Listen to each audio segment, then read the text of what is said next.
You hear something, Peggy? Huh? Hear what? I thought I heard someone yelling, or, I don't know, a howl. Forrest, is this a joke? No, I almost swore I heard something. Oh, and here I was thinking you'd finally started to ease up. You probably just heard some cats outside. Cat? You know, 4 legs, whiskers, tails, not dogs. I know what a cat is. But, I mean, does Gallows Creek have a stray cat problem or something? Not since the rats moved in. Anyway, you ready to do the pre-flight checks? Seriously? Do we have to do these checks every time? And do you have to call them that? Reggie pays us to check the equipment before each show, and he pays us to call it a pre-flight check. But if you're sure you don't want to...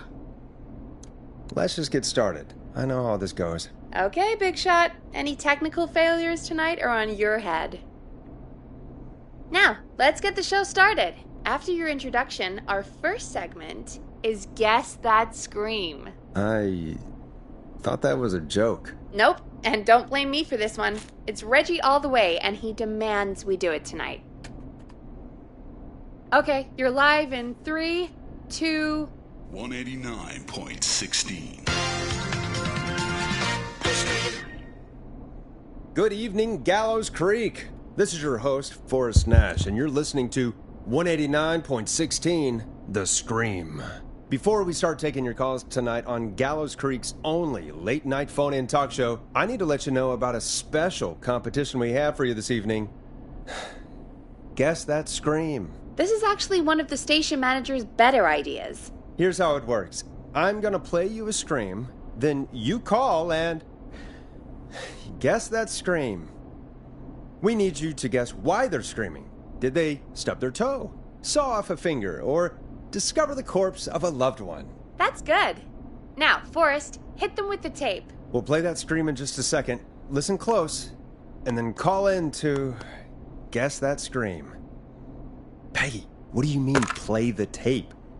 I used to have a tape guy do that for me. You're not in Chicago anymore, Forrest. Here in Gallows Creek, you get to be your own tape guy. Come on, I gave it to you yesterday. Forrest, you do have the tape right. You knew we were doing this tonight. Peggy, let's be real. Guess That Scream is a terrible idea. No, I don't have the tape. It may be a stupid idea, but that doesn't mean it can't be fun. We're going to need a scream tonight, Forrest, and you're the one at the mic, so... I used to go out all across America, and now I'm just screaming into a mic in a backwater town. Jesus. Come on, Forrest, just do it. That's enough dead air already. Just think of a scream and let it rip. Oh, God. Sorry about that. I'm back. Had to step away there for a second. Listen close, and then call in to guess that scream.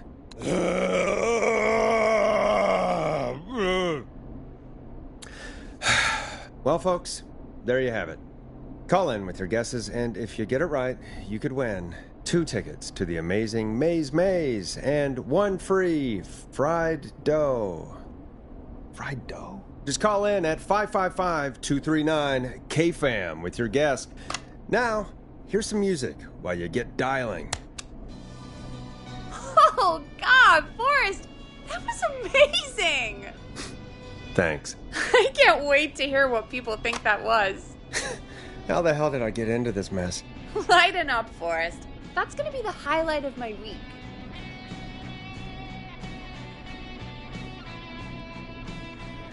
Oh, Forrest, there's a call coming in.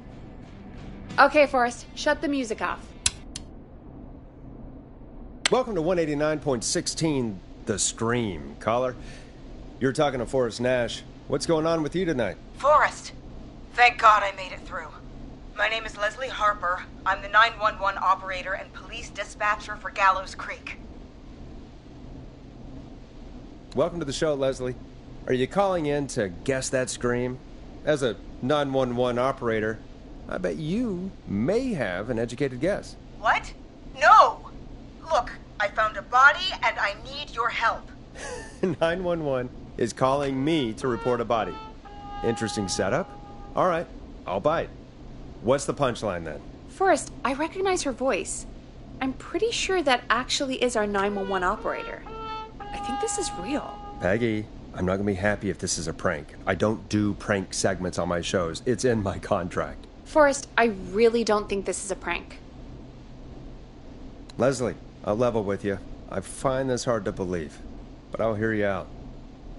What exactly is going on? Sheriff Matthews is dead. What? Sheriff Matthews is dead? I couldn't get any response from the department. That's never happened before, so I came to the station and I found him. Oh, God, poor Sheriff Matthews. Do you know what happened to him? Someone got him. Someone got up very close and I really don't want to say what they did to him. Did he fight back? I don't know. I think he tried. He's surrounded by bullet casings. I think he tried to shoot at whoever it was, but... I don't understand. Where are the other officers? Do they know? Have they secured the scene or whatever cops are supposed to do? No. I checked everywhere. Deputy Martinez is here, but she's knocked out, tied up, and locked in a holding cell.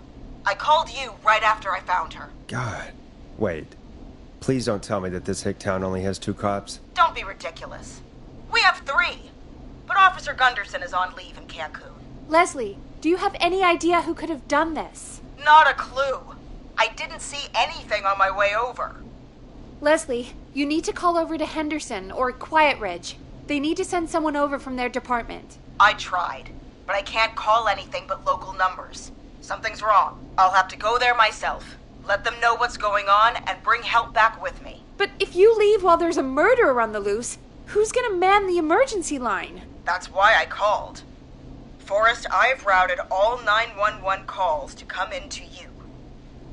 I'm a radio talk show host, Leslie. I talk to idiot people about their idiot ideas. I'm not a 911 operator. Why me? You're the only person with experience manning a phone line around here. You're the only person equipped for the job. Besides, there are lots of transferable skills between the two. It's like an interview. You ask questions to get information you can use. Keep people talking, you know? Guide the conversation and know when to jump in. You do know that I'm so good at interviews, they sent me from Chicago to Gallows Creek, right? So I've heard. But that doesn't matter. And besides, there are 2 of you. You can talk to each other, discuss ideas, work together. Hell, let's have some on-the-job training right now. I have an emergency.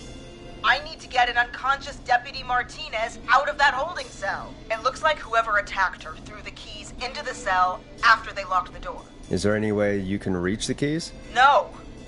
There aren't any bars to the cell, and the door itself only has a food tray slot. And that's too narrow for me to reach through. There's gotta be another way in. There's gotta be another set of keys somewhere in that office. Those can't be the only ones. Of course. Yes, there must be another set. Where might another set be? Have you looked around the officers' desks? That's the first place I'd check. That was the first place I checked, too. I couldn't find anything useful, though. Maybe Sheriff Matthews had a set of keys on him when he... you know. I couldn't see any at a glance, but I didn't really look up close. 1 second. Oh, I think I might be sick. Sorry, Sheriff.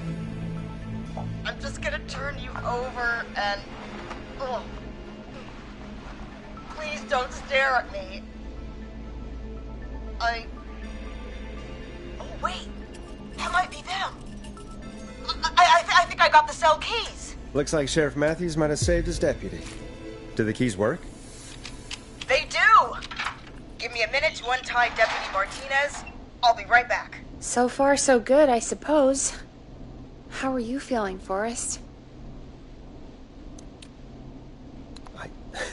I swear to God, Peggy, if this is some sort of joke, I'm leaving this town. I've never heard of anything like this happening in broadcast. I've never heard about anything like this either. But we're here now, Forrest, and we've just got to see what happens next. Come on, Martinez. There we go. Just gonna sit you in your office chair.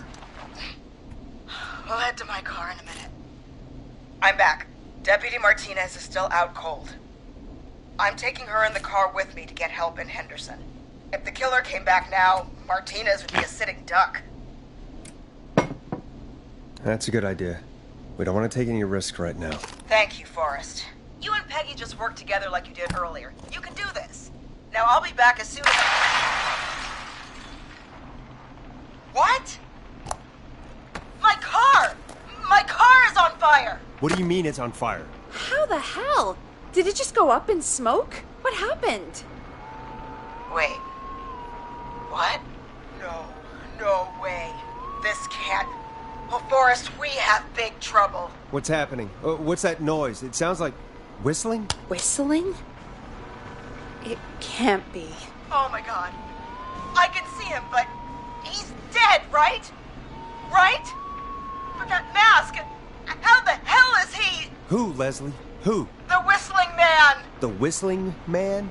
Who's the Whistling Man? He was a serial killer back in the 50s, wore that mask. But he's dead! He's... What the hell? Oh, God. Do you think he attacked Sheriff Matthews and Deputy Martinez? He's coming this way. Leslie, stay inside and lock the doors. Right. Shit, we need a new plan. My car is torched. We need to think. There should be police cruisers at the sheriff's office, right? Like, you should take one of those. Has any... just reach into your pocket there, Deputy, and... Yes, got him. Keys for Squad Car 3. I saw that parked out front when I got here. Nice one, Forrest. Good thinking. But, wait. How am I supposed to get us to the car? The Whistling Man is right there. Deputy Martinez surely carries a gun, right? Could you use that? Deputy Martinez's gun is missing. I guess the Whistling Man must have done something with it. The sheriff must have a gun, right? Can you see it? There was a gun next to him. Let me grab it. Shit. It's empty. He must have emptied it trying to defend himself. There must be a weapon lockup in the station, right? Could you grab something from there? I saw it earlier, but as you might have guessed, it was locked. But maybe one of these keys I got earlier will help. Let me see. No. Shit! None of the keys work. Are there any other weapons lying around that you could use? I didn't see anything earlier. Let me check Deputy Martinez's belt.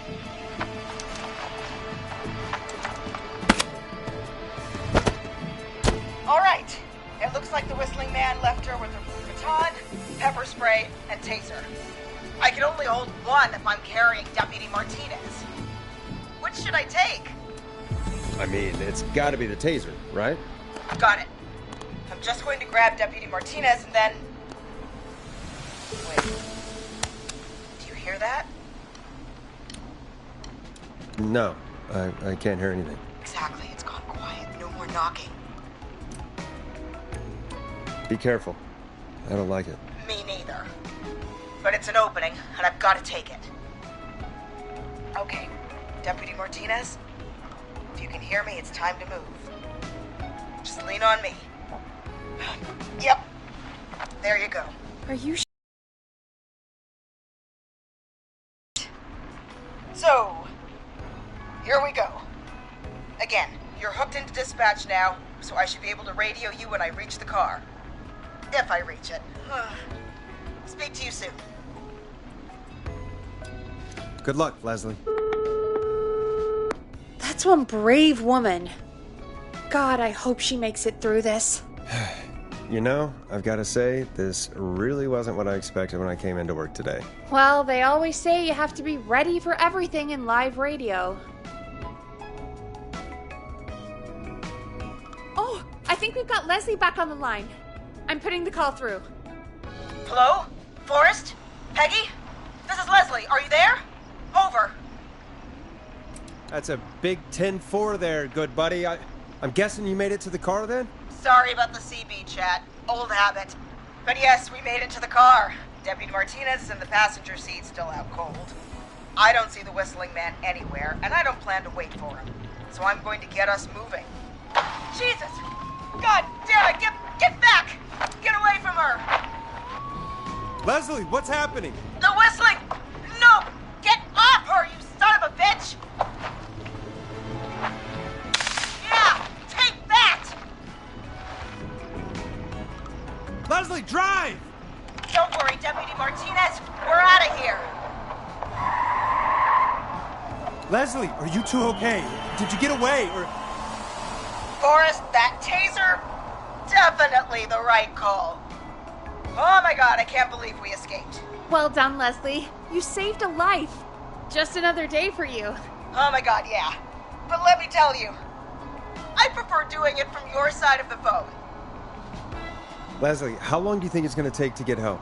Gallows Creek isn't Nowheresville, but it's pretty damn close. It's going to take a while, maybe 2-3 hours each way. Slightly less if I put my foot down. Teddy Gallows Jr. is a family man, We'll do our best. a devout Christian, Until then. and a Thank proud you. patriot. Just Teddy doing Gallows it just Jr. now, is Gallows Creek. is going to be okay. Like his father Anyway, and all once his I'm fathers in- before him, Teddy Gallows Jr. has worked Deputy hard to create Martinez is jobs, starting to stir. improve infrastructure, Forrest, Peggy, I've got and make her. Gallows I'll Creek be out a of good range place soon. to I'll raise a radio back family. as soon as I can. once I Unlike got the current caliber. mayor Linda Cartwright, Teddy Gallows Jr. care, lives Leslie. in Gallows Be Creek. safe out there. He's our Luck, neighbor, Leslie. and he stands Better with our soon, Deputy neighbors. Martinez. Like Sheriff Matthews, who, after years of keeping the peace, Mayor Cartwright is trying to force Folks, into you heard it early here. We've retirement. got a killer Teddy on the Gallows Jr. streets doesn't of Gallows believe in Creek. keeping a good man out of a Make sure to job. stay safe. Teddy Gallows Jr. Leslie. believes in the American We're dream. counting on you. We're going to get back to the show, meanwhile.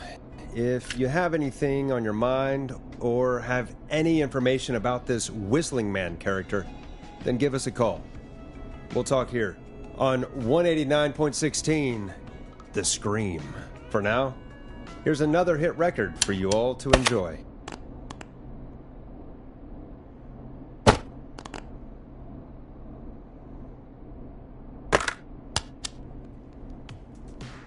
Time to go on the journey that is Blast Processor with their hit song 1980X. This is not what I signed up for, Peggy. This is actually insane. Did she really say it's going to take her 4 hours? This guy's going to kill half the town in 4 hours. Forrest, that's not helpful. I know, I just... Who is this Whistling Man character anyway? He was a serial killer back in the 50s. Edward Marshall Mooney. Went around in a freaky mask, whistling, and killed about a dozen folks in Gallows Creek. No reason for it. No motive. He just did. And he's come back tonight? Probably not. Police chased him up to Ellis Point one night. We call it Whistling Point now. And it was, well, it was on this night actually. The police cornered him and he jumped into the river. His body was never found. So is he alive? Dead? I mean, what's the story? Story is he's biding his time, waiting to take revenge on the town. All right, that's the story. What's the truth? Other than we have a whistling killer on our hands tonight, I don't know. All right. Copycat or ghost killer. I guess we'll do our best. That's the spirit! At least we got the word out, I guess. What kind of listening figures do we get at this time? On a Thursday after midnight? Could be around 35? 35. Isn't 3,500? Huh. I didn't realize Gallows Creek was that large. No, 35 people. At best. Are you serious? We only have 35 listeners? 35, yeah. It's a school night. And what's the population of Gallows Creek? I don't know exactly. A little over 1,000? Oh. How many did you get before? You know. Before my career exploded and I ended up on a midnight hour talk show in the town of 1,000 people? Yeah. Before that. Around 5 for most shows on the low end. Big Gas could pump that up to 10, 15, easy. 5,000 on the low end? We could only dream of that. 5 million. Million? Yeah, sometimes that's just the way it goes. At least the Whistling Man hasn't killed me yet. I guess. Yeah, I guess we're gonna learn a lot about perspective tonight, huh? Oh, we have a call coming in. Take it when you're ready.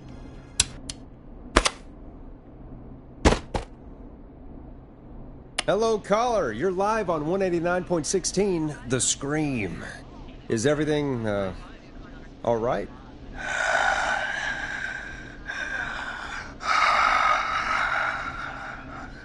Okay, who is this? Are you, hello? Hello?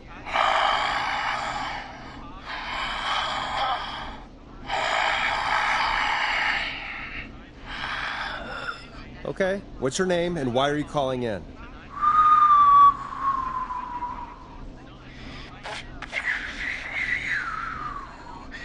You know my name.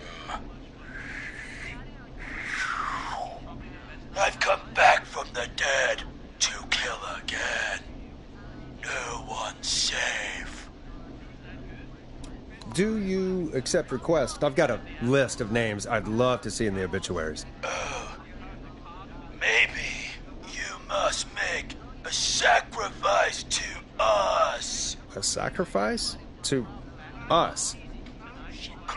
I mean, me. We want cheese-dusted pretzels. I mean, I want cheese-dusted pretzels. Or I'll cut your face off. Goddamn kids. I'm cutting them off. Not yet. I want to deal with them. What? We also want a mega gulp. Okay, so cheese-dusted pretzels and a mega gulp behind the gas station. You got it, Whistling Man. A wise choice.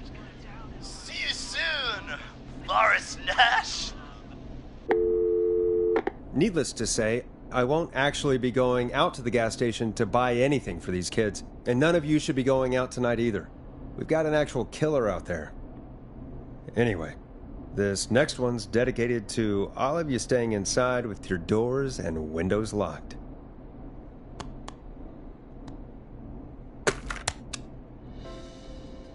It's David Scopo with Moonlight.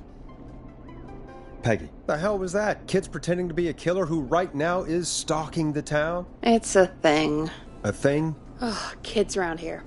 They pull pranks pretending to be him.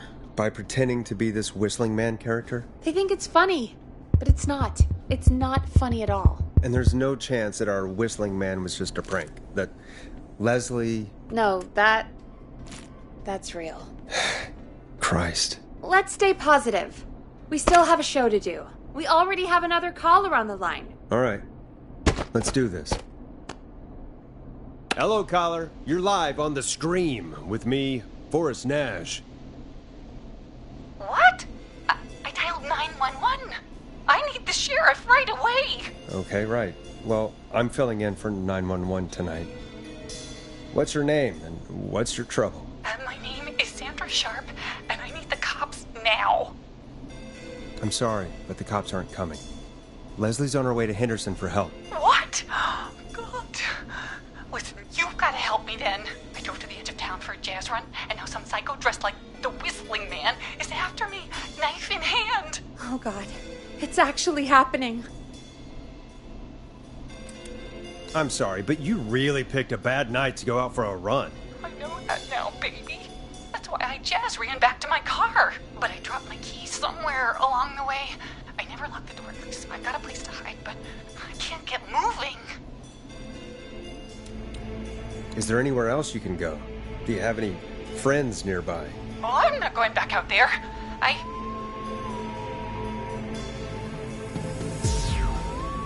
Oh, shoot. Oh, he's back. Look, I don't know a thing about cars, but I gotta start this engine without the keys, and you're gonna have to help me. Wait, I don't... If it helps, I've got a toolkit buried beneath my spare sweatbands. I'll call you back when I find it. listening to 189.16, The Scream. Hosted by me, Forrest Nash, your friendly neighborhood radio host, mechanic and savior. Sit tight while the record spins, folks. This one goes out to you, Sandra.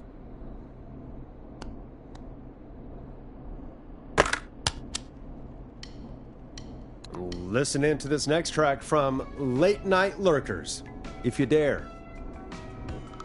Doesn't the station have a show about cars? The Tamora twins or something? Timberline Twins Talk Motors. Yeah. You know they're not even brothers. Really? They look the same, though. I know, but they're not even related. It's weird. I asked them about it once, and they got really sweaty and defensive. Anyway, go see what you can find. The offices are out the door and down the hall.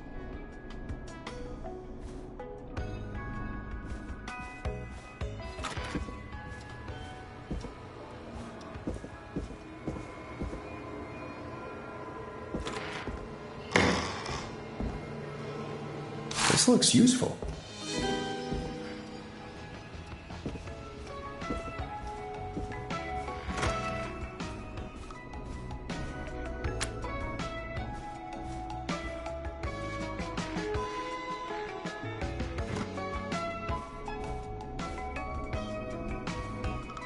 You find anything? Yeah, I found a magazine about hot wiring cars. Well, that sounds perfect.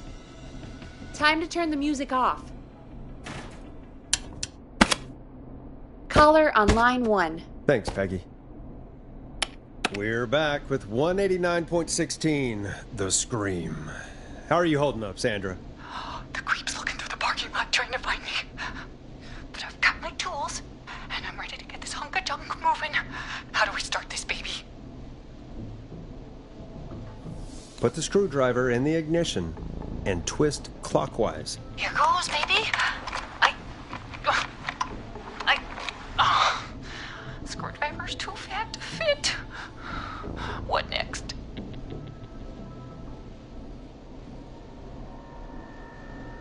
Unscrew the steering column. All right. Just turn. Just turn. 1, 2, 1, 2. Oh, God. How long are these screws? Okay. Cover's off. Okay. There's a bunch of wires down here all paired up and... Oh, God, my heart is pumping. Tell me exactly what you see. Okay. I can do this. There's a red wire, a blue wire, a yellow wire, a green wire, and a brown wire. What's the serial number on the steering column? The number is 576-894-320.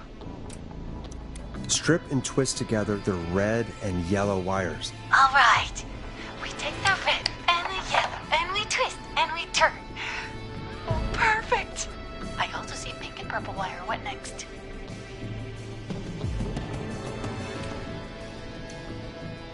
Strip the purple wire and brush against the twisted wires. Okay. We strip, and we brush, and...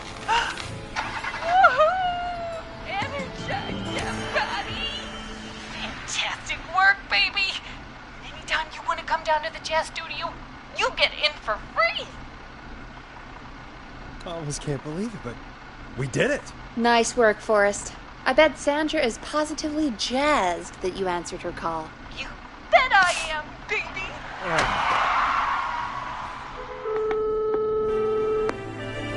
We did it, Forrest!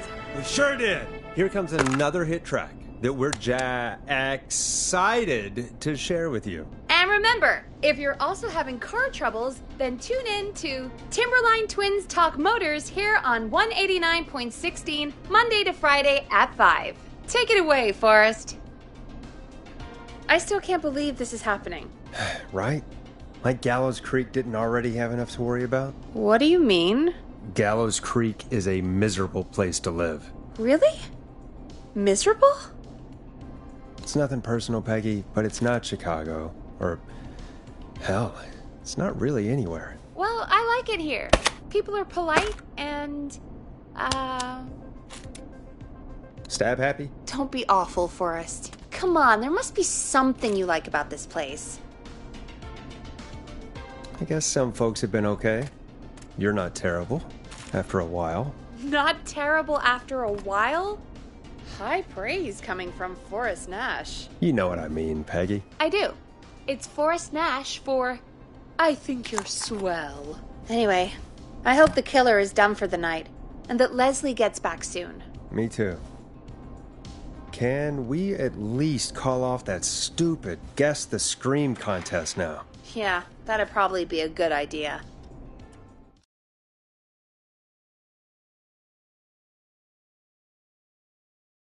On line 1. Okay, Forrest, shut the music off. Evening, caller. This is Forrest Nash, host of 189.16, The Scream. And tonight's 911 stand-in. Hey, Forrest. My name is Brian. Brian Ponte. Brian Ponte of Ponte's Pizza. Hello, Brian. What have you got to say about what's happening? I'm so happy that Deputy Martinez survived. I've seen her a lot over the years down here at Ponte's Pizza. Oh, you did a really great job. And as a thanks for all you did there, I just wanted to tell you that I'm sending you some coupons for free pizza here at Ponte's Pizza. Wow, Brian. That's really good of you. But you really don't have to, though. Oh, it's the least I can do.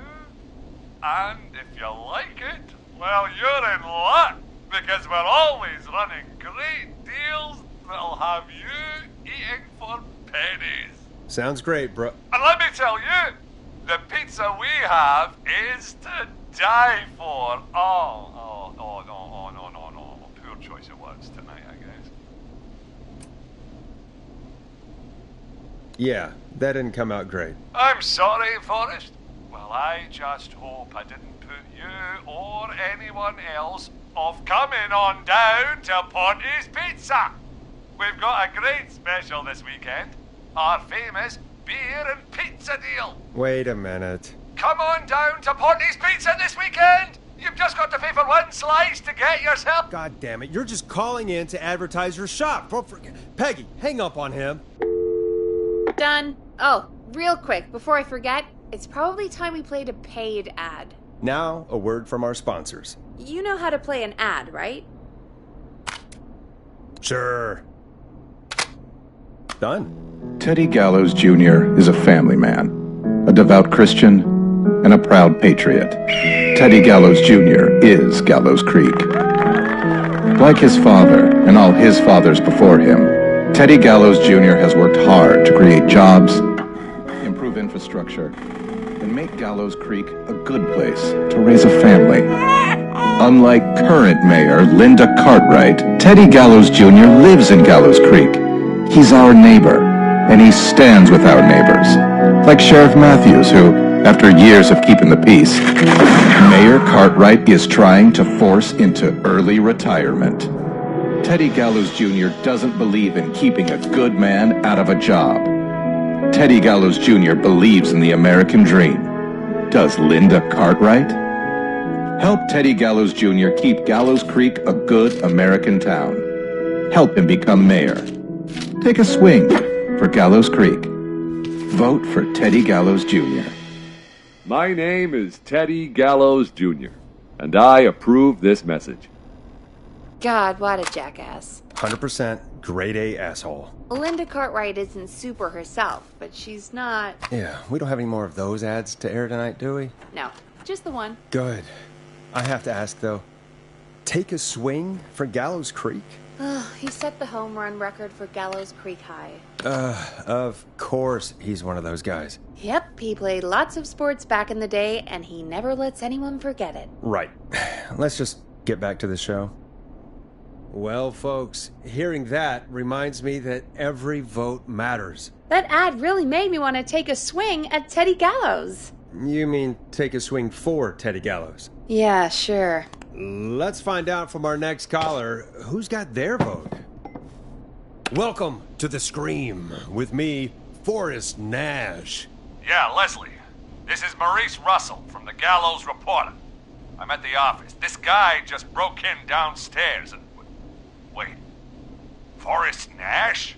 I want to speak to 911. Put Leslie on. What? God, another one?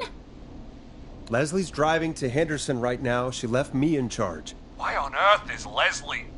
Oh, never mind. Just put me on with Sheriff Matthews. Sheriff Matthews is dead. Dead? What happened? Did you witness the incident? Are you willing to do an interview for the reporter? I can cite you as an anonymous source, if that's a concern. We're live on the air. Anything we say can and will be broadcast. Live on... Damn it. All right. There's obviously a lot more going on than I know. Yeah, there's a lot happening tonight. You said someone broke in. That's nothing to get worked up about.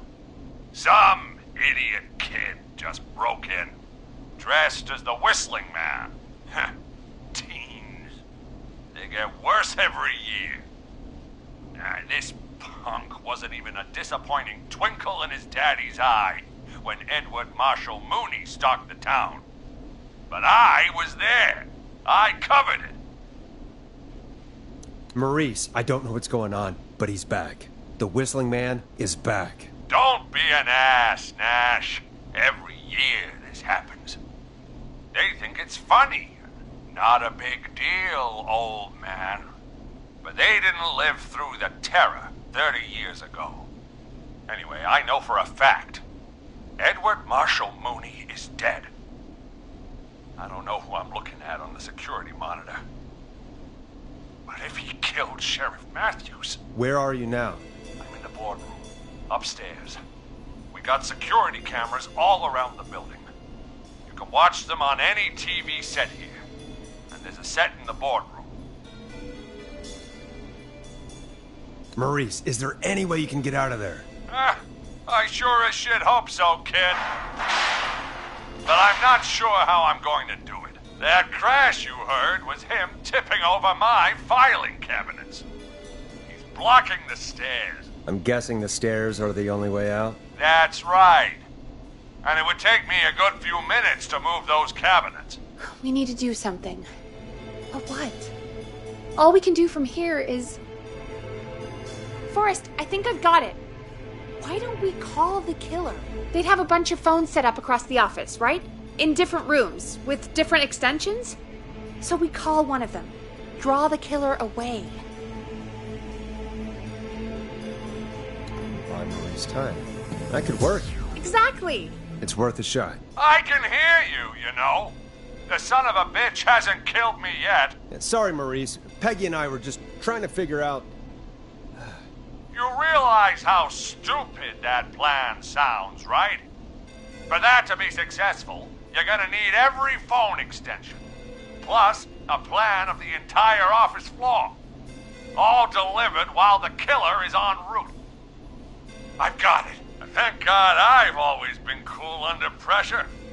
Don't go anywhere.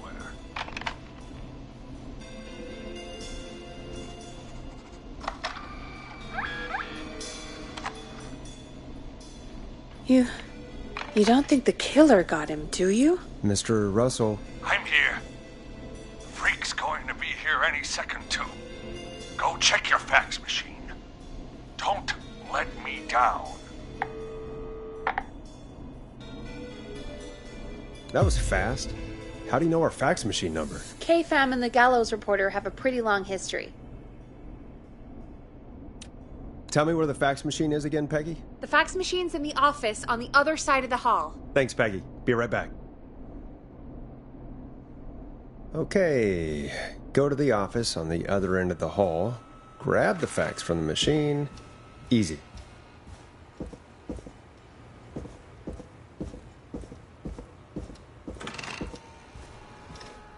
This must be it.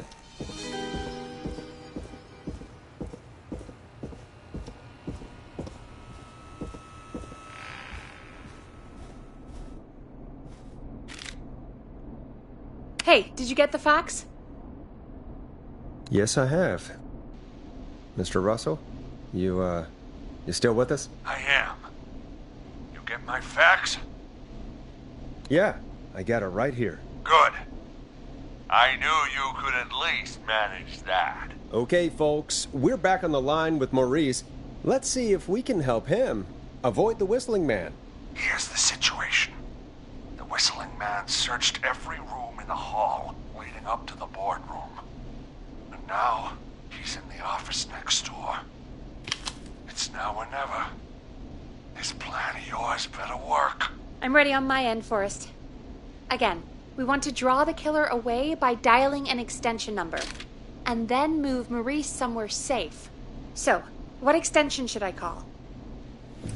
Call the editor's office. The extension is 03. Got it. I'll put the call through when you're ready. All right, Nash. Where do I need to go? You're moving to the kitchen. Yeah. That makes sense. Go somewhere he's already checked. Not bad, Nash. I'm ready to place the call. Are you ready, Mr. Russell? Don't have much choice, do I? Make the call. Yes, sir. Calling now.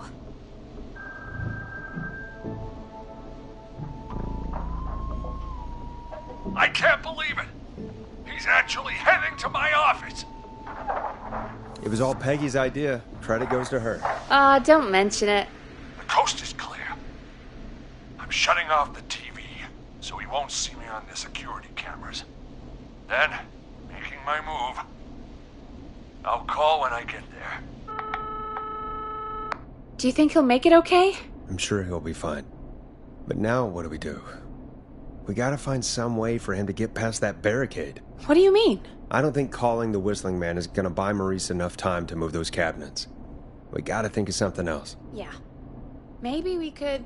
Oh! Call incoming. You ready? Ready as I'll ever be. I put him through. Alrighty. Mr. Russell, are you there? I am. I don't think he saw me. I've got to give you credit for that, but I'm not out of the woods yet.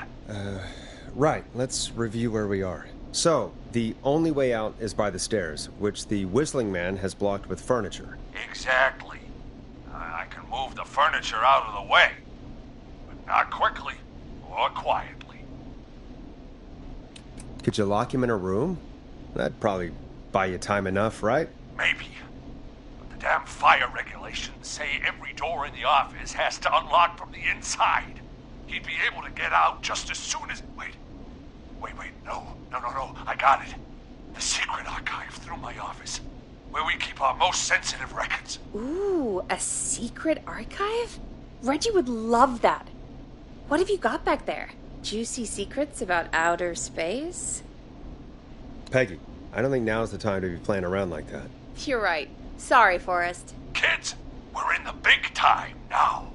I've got it all figured out. The secret archive. There's no lock on the inside of that room, only the outside. You can't break out. If we can get him in there, and I lock him in... We can catch the son of a gun. Exactly.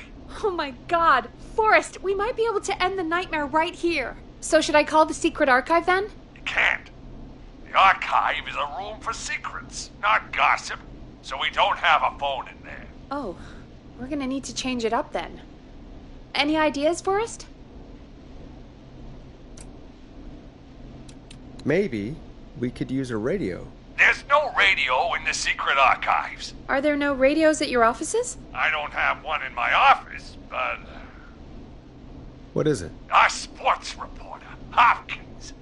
He has a little portable radio he never turns off when he's here. That might be what we need then. Is his portable radio still there? It should be. It's what he calls his work radio. It should be in the archives, actually. I'll sneak over while our friend is still distracted with his search. I'll call you back once I've got the radio. We're gonna save him, Forrest. Heck, if this works, we might even save the whole town. We're close. Let's make it happen, Peggy. How can we fail? I mean, it's a plan with steps. Get the radio, plant it in the secret archives, lure the killer, and... Oh! Call incoming from the reporter. Putting it through now. Nash, hello? Nash, are you there? I'm here. Is everything okay? I found the radio. It's right where I thought it would be. It's all coming together. I'm just gonna turn it on quickly, make sure it's still got some juice. Maurice, turn the volume down. We don't want that thing blasting just yet. Yeah, I knew that, Nash. I was just doing that when you yelled at me. The radio works! If I make it out alive, Hopkins might just get that day off he wanted. He's earned it. Let's do it for Hopkins, Forrest. Wait. God damn it. If I can't have this stupid thing turned up, how am I supposed to draw the killer? I can't be in the room when it's on, or I'm dead. Oh, that's a good point. But wait, we're the radio. We can just be quiet until you're ready. If you can do that, then... yeah, sure. 189.16, I know that's your station number. But a good editor always double checks. Can you confirm that?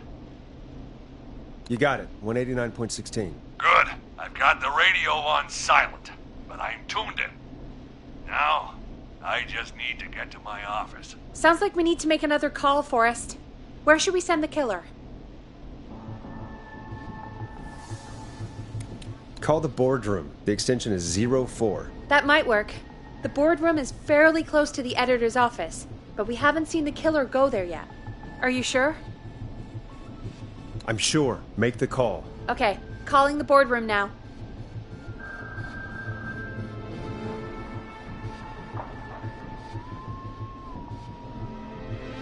He's on the move.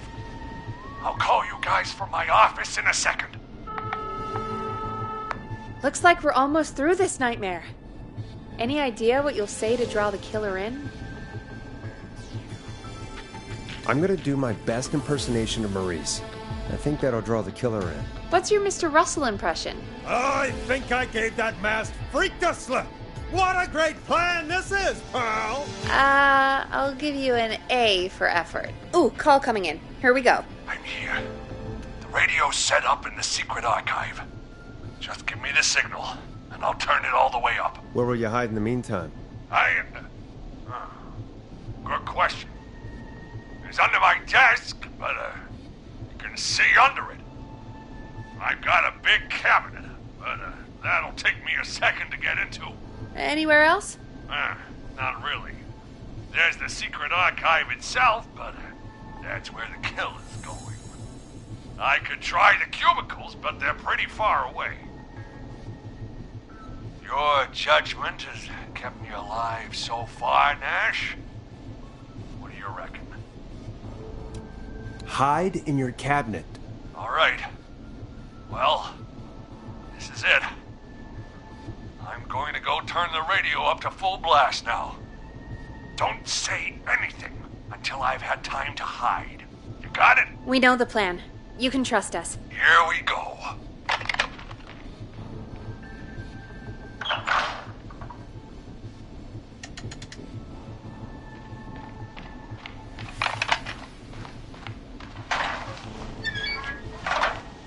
I think it should be safe now, Forrest. That's it! No more hiding! I'm a tough old man. I've been on the beat longer than you've been alive! Come on down, Whistling Man. Come and get a knuckle sandwich.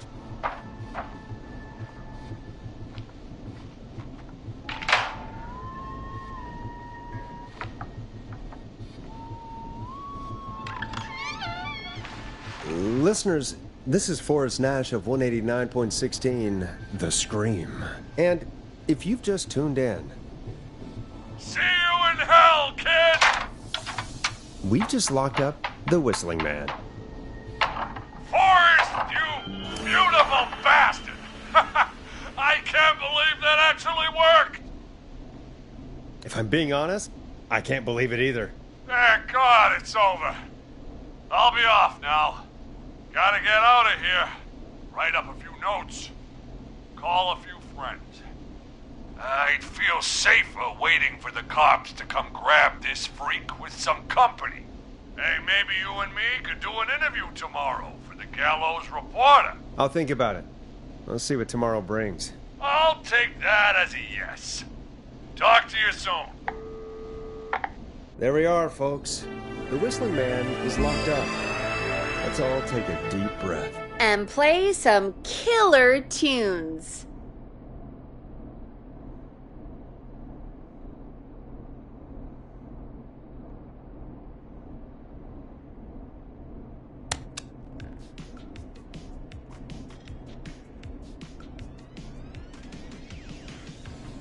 Looks like the night should be pretty easy from here on out. Right? Thank God that's over. I guess we got some downtime now. I could ask you some questions to kill the time? You're gonna interview me. You sure about that? You're not so scary. Besides, we've been working together like a week now, and you're still all shrouded in mystery. All right, shoot. What do you want to know? Question 1. Tell me about your family. What? Come on, Peggy. That's too general. Okay. Did anyone move with you to Gallows Creek? Nope. Now that's too specific. Too specific? Do you have any siblings? I don't. I'm an only child, and my folks are dead. Oh, I'm sorry, Forrest. You're sorry. Why? Did you do it? Of course not. I'm just messing with you. Anyway, what about you? Any siblings? Your mom and pop still around? I thought I was asking the questions. You are. I'm just making conversation now. Oh. Well, my folks went the same way as yours. Huh. What a coincidence. Yeah. My dad walked out when I was about 13. He'd been a wreck for a while. Then he got himself into a wreck, and, well, that was Dad. Mom didn't take it well. She remarried pretty quick after that. She wanted to forget Dad so bad, she even made me take my stepdad's last name. So I'm Peggy Weaver now. Anyway, Mr. Weaver got sick one day, and my mom didn't last long after he went. I'm sorry to hear that, Peg. Don't call me Peg. Yeah, sorry. I was just trying to be... It's okay, I know. I'm sorry. I'm defensive about that name. Any siblings? Funny you mention that now. No. Not anymore. I had a sister, but I haven't seen her since before my dad. Hold on. Someone just rang the door buzzer. What on earth could someone want at this hour? I don't know. Do you want to go check it out? Me? You sure you don't want to go? I can't leave the booth while we're on air. One of Reggie's KFAM regulations. I'll pass you the key to the stairs. Gee, thanks, Peggy. The buzzer's on the front door. See you in a bit. Okay, down to the first floor, then check the door.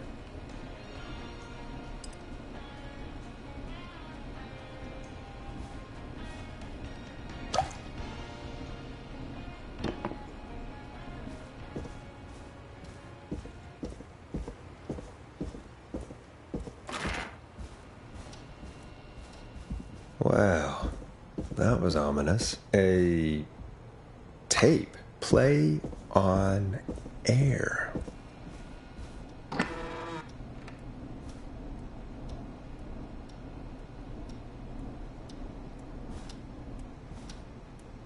Nice. New music to play.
Who was there? I didn't see who it was. Are they still out there? No.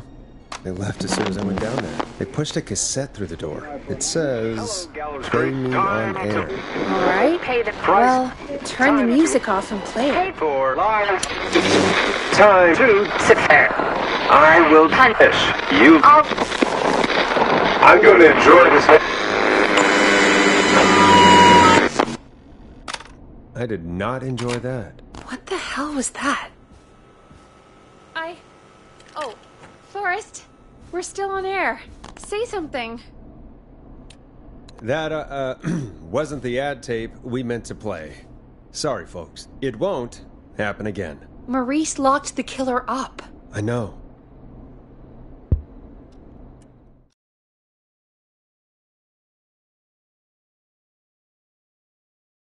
We had a call come in.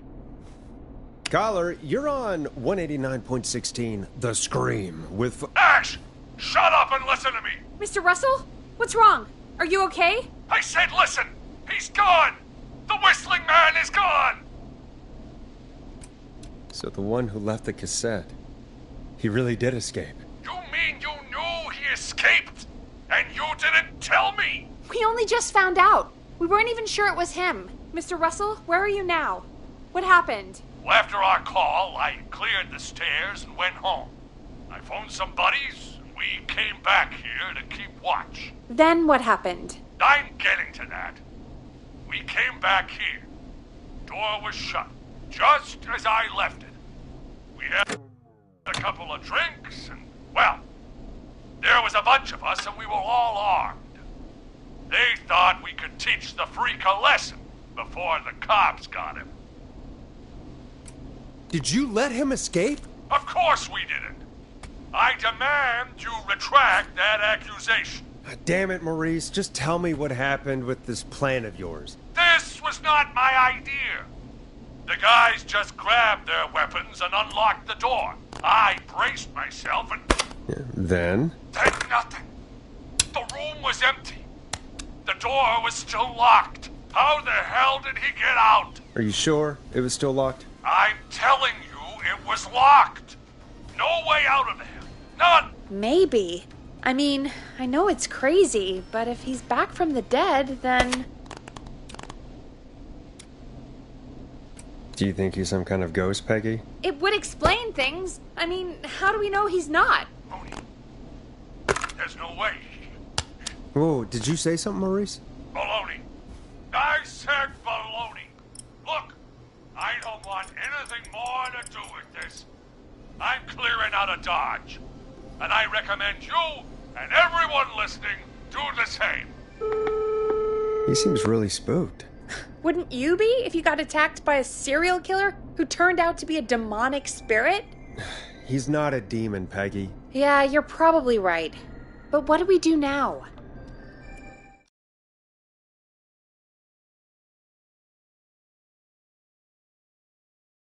Thank you again, Mrs. Mackenzie, for the helpful tip.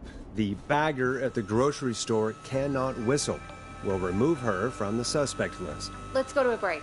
I need you for a second. All right, folks. We need to take a quick break. This one's for all those folks out there keeping the hatches battened.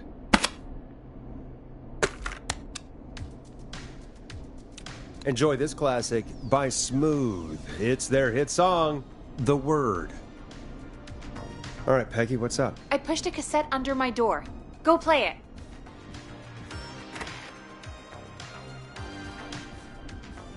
You stopped the show for a tape? Just go get it.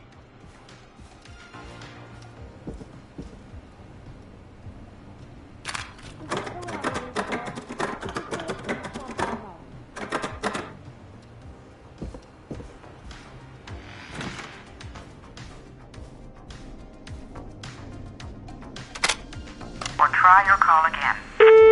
Ugh, straight to voicemail? My God. Are there any professionals at KFAM? This is Gina Franklin. I'm calling because your backwater station has not honored our agreement.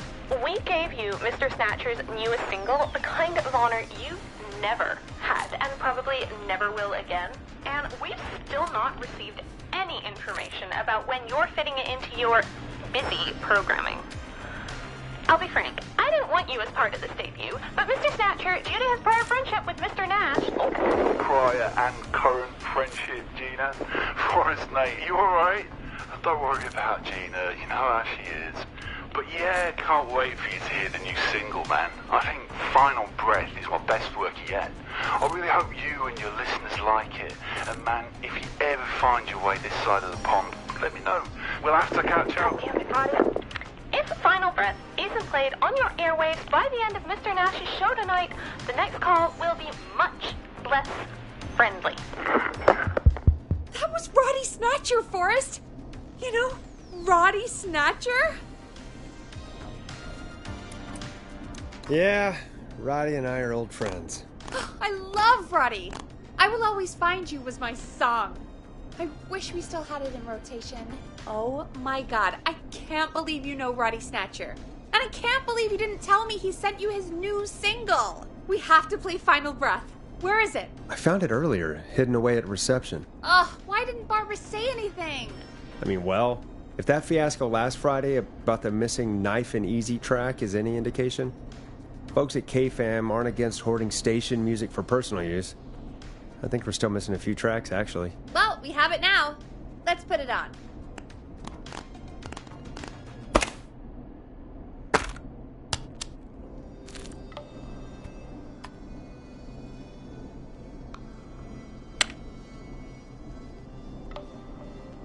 Gallows Creek. I'm pleased to say we're in for a much-needed treat. Up next, courtesy of the British sensation himself, is a track you won't hear everywhere. Here's Final Breath by Roddy Snatcher. Wow. God, Roddy's the best. He is. And more importantly, we should be safe from the worst of Gina Franklin.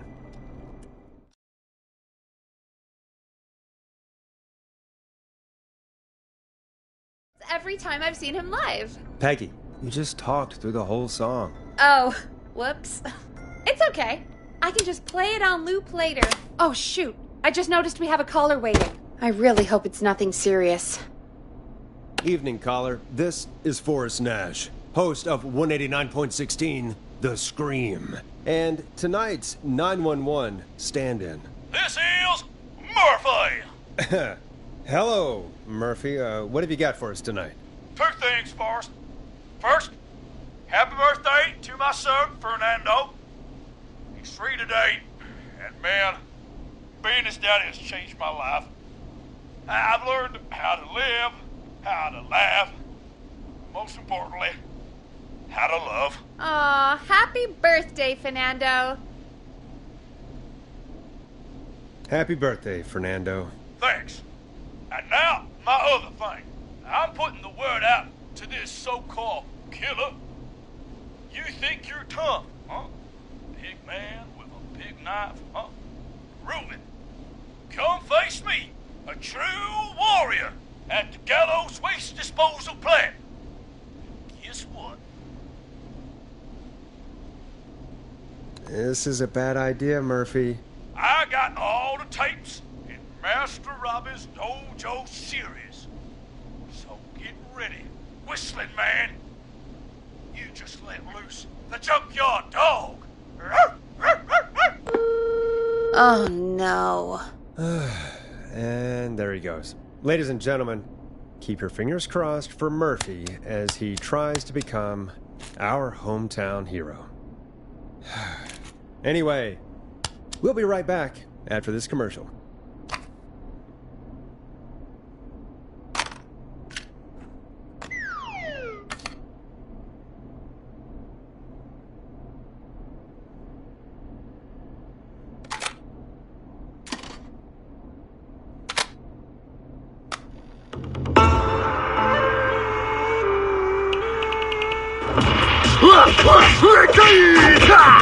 Do you seek ancient wisdom? Do you want to double your power? Are you ready to unlock your inner warrior for only $24.99? Then step into Master Robbie's deadly dojo of Kung Ra-Te and receive direct by video warrior instruction from me, Master Robbie. You you will learn the 4 qualities of an ultimate conqueror. The power of the alligator, the discipline of the tarantula, the speed of the tuna, the poise of the scorpion, and the wisdom of the bullfrog. Using classified techniques, I'll unlock your inner chi after only 5 30-minute video sessions. Ultimate power and wisdom can be yours now for the low price of only $24.99. Just call 555-7861 USA to take your first step to becoming a champion.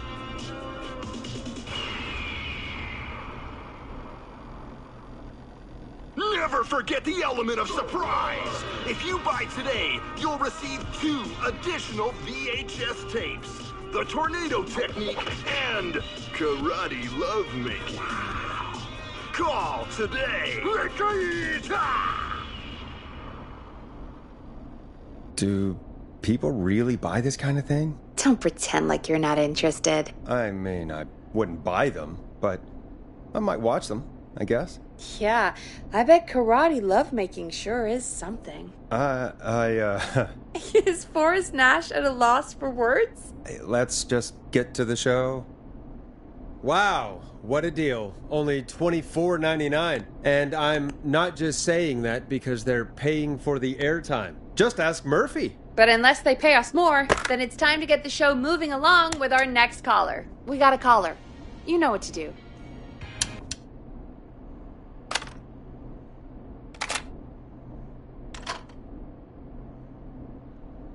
Hello, caller. You're live on the stream with me, Forrest Nash.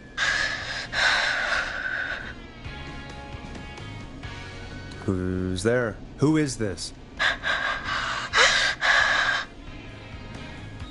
Are you okay? Do you need help? Forrest? He called me? That horrible whistling down the phone. He's coming for me? Jesus. Hey, listen, caller. Don't panic. We've done this a few times now. We can help you. A few times already? So, you saved them, or? We sure did. You're in safe hands. Okay. We're gonna help you. Can you tell me your name, caller? I'm Dr. Sullivan. Virginia. Sorry. Take some deep breaths, Virginia. You're gonna be okay. Please don't let me die. I won't. Just calm down. Tell me where you are right now. What's your address? Oh, God. Maybe you can hide in your house? He'll find me. I know he'll find me. Can you run out back? No.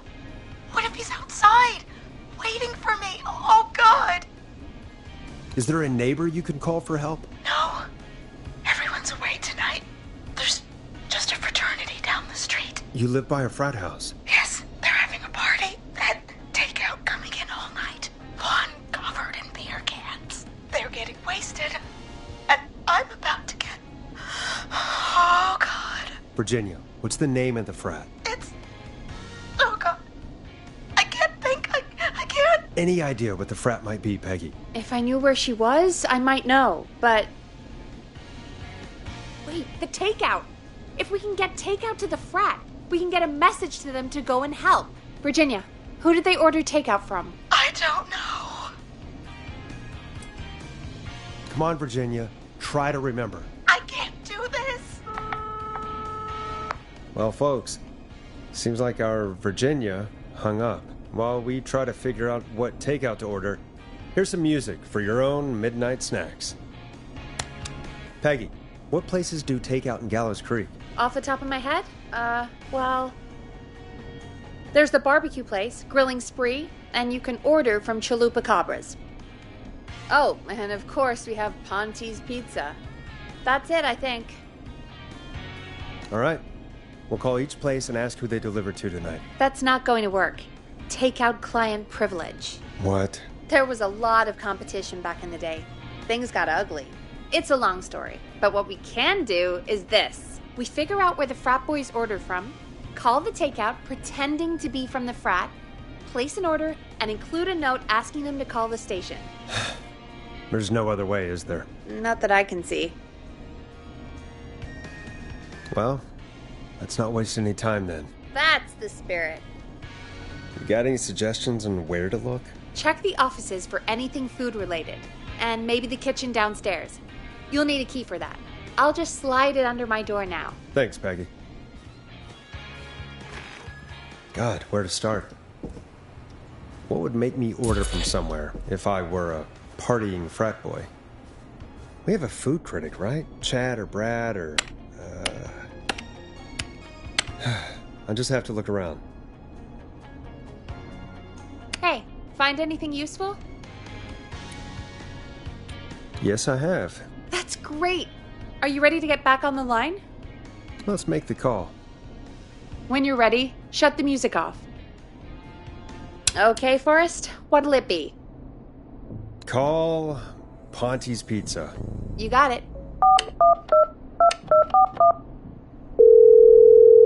Ponte's Pizza is on the line. Ponte's Pizza. May I take your order? Frat man calling. We're in major need of foods for dudes. May I take your order? I need some garlic bread. I need the bread. Can do. Where do you want that delivered? Same place as before, you know. The frat house. Got it. And we'll have that over to you right away. Oh, and one more thing.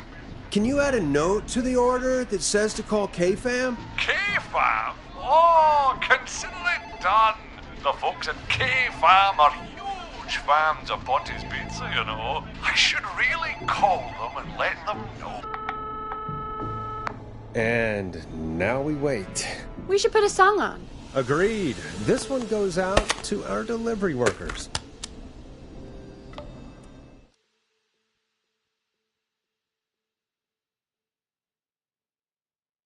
The takeout places would you order from? To save Virginia? No, where would you actually eat? Oh, I mean, they're all pretty equal. Sure, but if you had to pick one. All right. Not Ponte. He's not Ponte. Right. So, between Grilling Spree and Chalupa Cobbers. I mean, it depends. Do I want a plate full of meat? Or do I want really, really good nachos? It can change depending on the day, you know? Yeah, fair enough. Maybe I... Hold that thought, Forrest. We've got a call coming in.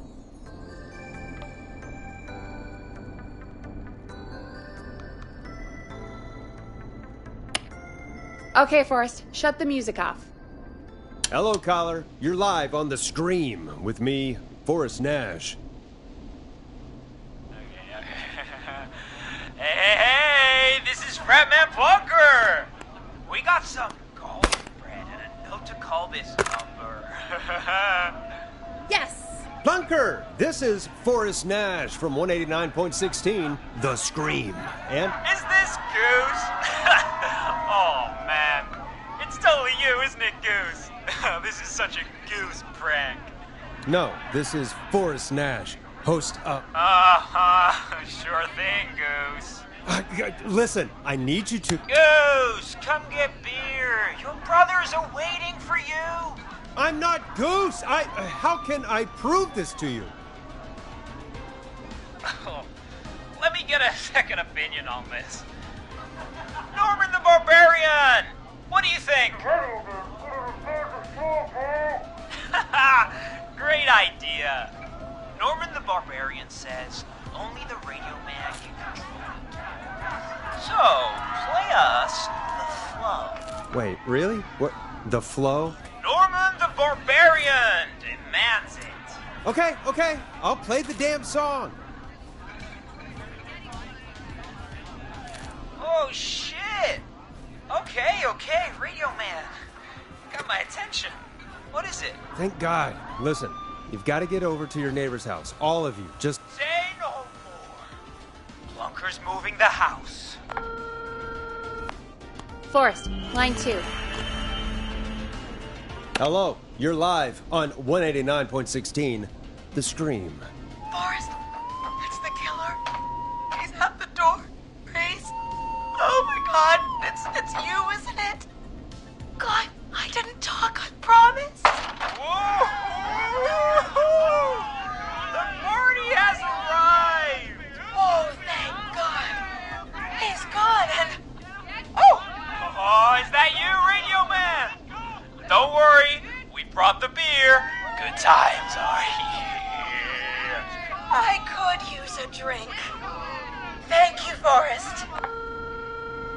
You're welcome, Virginia. And thank you to Plunker and his fraternity brothers. Some heroes wear capes. Some wear sheets as togas. Hey, Forrest, did you hear what Virginia said earlier? What was that all about? Clive, I didn't talk. Do you know what she meant? There's a janitor here at the station named Clive, but your guess is as good as mine. All right, folks. Seems we may have a lead. If any of you know a suspicious Clive, then please call in. It could save lives. In the meantime, looks like we have another caller. Hello, caller. You're live on the stream with me, Forrest Nash. It's great to speak with you, Forrest. As a local small business owner, I find this all horrifying.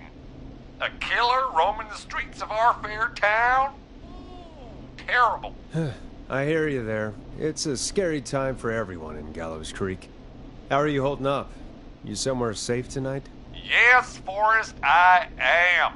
I'm here at work in my small business. It's a safe, family-friendly place. Oh, what small business do you own? Oh, well, I'm not really big on promotion, but since you ask, it's Ponty's Pizza! The best and only pizza place in town! Come on down and get yourself a cracking deal on our 2-for-1. God damn it, Ponty, no! No free ads! I mean, I guess we can't be that mad at him. Calling Ponty's did save Virginia. I can be mad, Peggy. That sort of thing just... I can be mad. Look, he's gone now. We already have somebody else on the line. Just take a deep breath and let's keep going.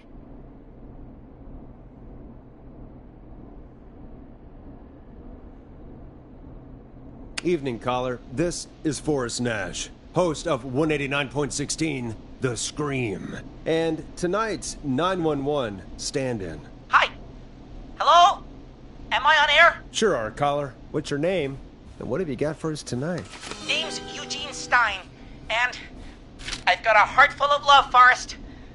I'm hanging out in the middle of the maze, listening to your show, looking up at the stars and waiting for her. You got a special lady coming out to see you. Yeah. Molly.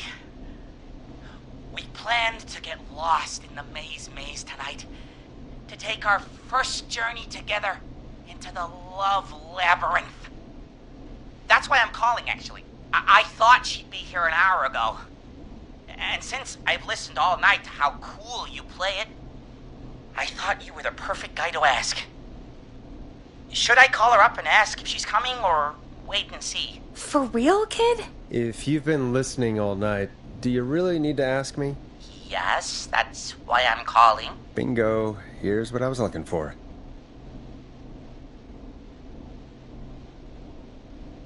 Eugene, do you really need to ask? I'm just not sure, you know? What the hell. Stay and wait. Forrest, that's a terrible idea. Eugene, please go home. Your parents must be worried sick. My parents are dead, actually.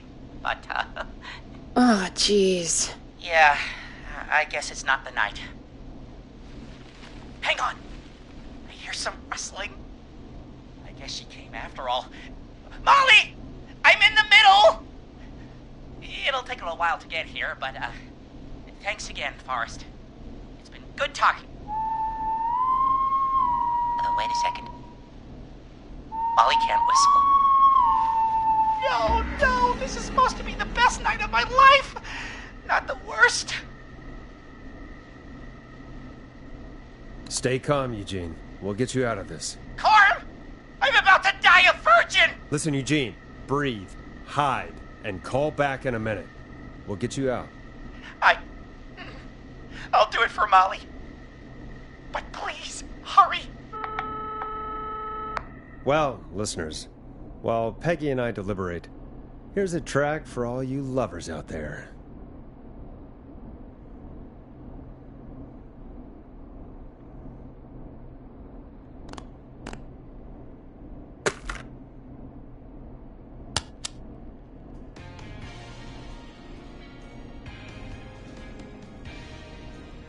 How the hell am I supposed to get him through the maze? You know Barbara, our receptionist? She's a maze fanatic.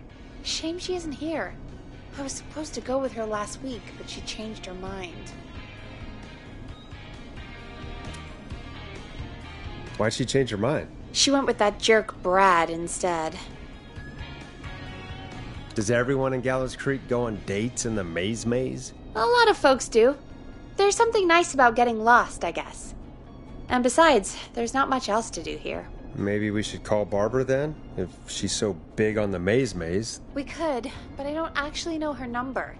But she probably has maze stuff somewhere. Go and see what you can find. That'll hopefully be enough.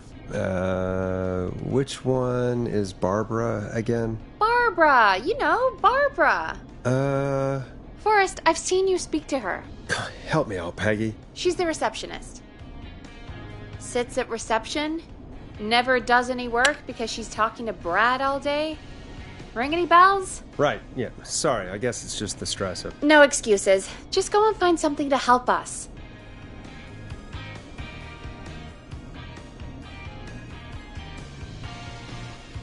Any luck? Yeah, I found a map for the maze in the trash. Why was it in the trash? Never mind. It doesn't matter right now. That's a question for Barbara later. Eugene called while you were away. He's on line 1.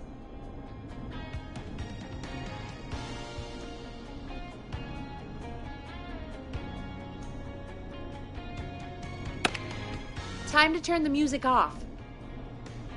Welcome back to 189.16, The Scream. I hope you lovers like that track. And I hope we can help our lover in the maze. Eugene, you're back on air.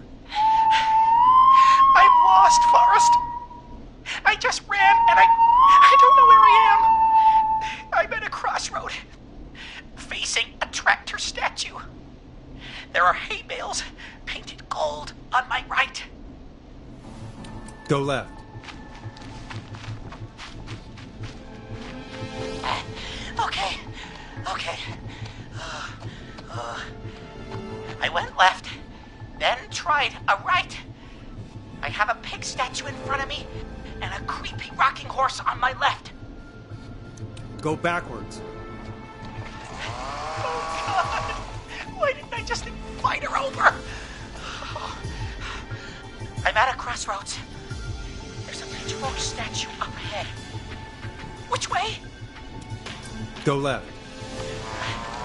Oh, this wasn't how tonight was meant to go.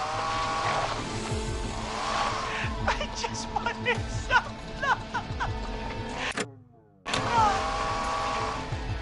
There's a tiny barn in front of me and a scarecrow behind me.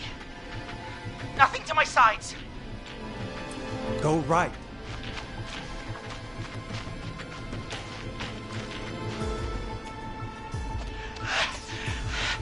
I can't run much more. I just passed a corn silo. Didn't see anything else.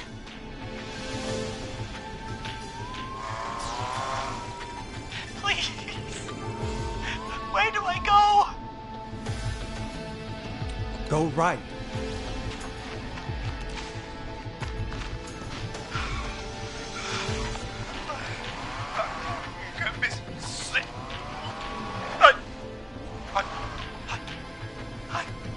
I'm out. And my bike's still here. Oh, thank you, Forrest. I love you, Molly! That was tense. I think I held my breath the whole time. I think it went pretty well, all told. I think you're right. By the way, why do you think Molly missed their date? Do you think she's okay? Unfortunately for Eugene, I think she probably never left home.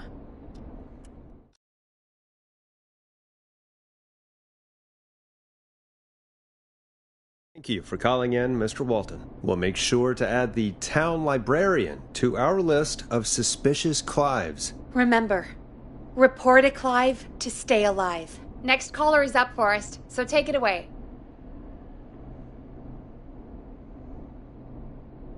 Caller, you're through to Forrest Nash on 189.16, The Scream. Hey, wonderful show tonight, Forrest. I don't know about wonderful, but, thanks. What's your name, caller? You can call me Dawn. Could you play my tune, Forrest? Your tune. Sure. Long Ride Home. That old song. Sure. We got it. I think I played it the other day. Thanks. It'll be good to hear it again. All right, folks. Coming up is that old classic.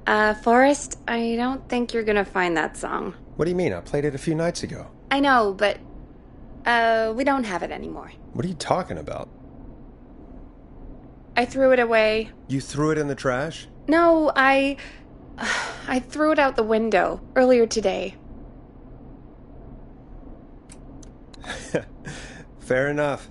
Can't say I blame you. Thank you. It's a terrible song. And Brad had it on repeat all afternoon because he knows I don't like it. So I grabbed it and threw it right out of one of the office windows. Not my finest hour, but I can only take so much. I'm sorry Brad was being a dick. Thanks, Forrest. Let's just play a different song. We've got more important things to think about anyway. Gotcha. Okay, folks. Here comes some unrequested music. Sorry about that, Dawn. Maybe try again tomorrow night. Sorry.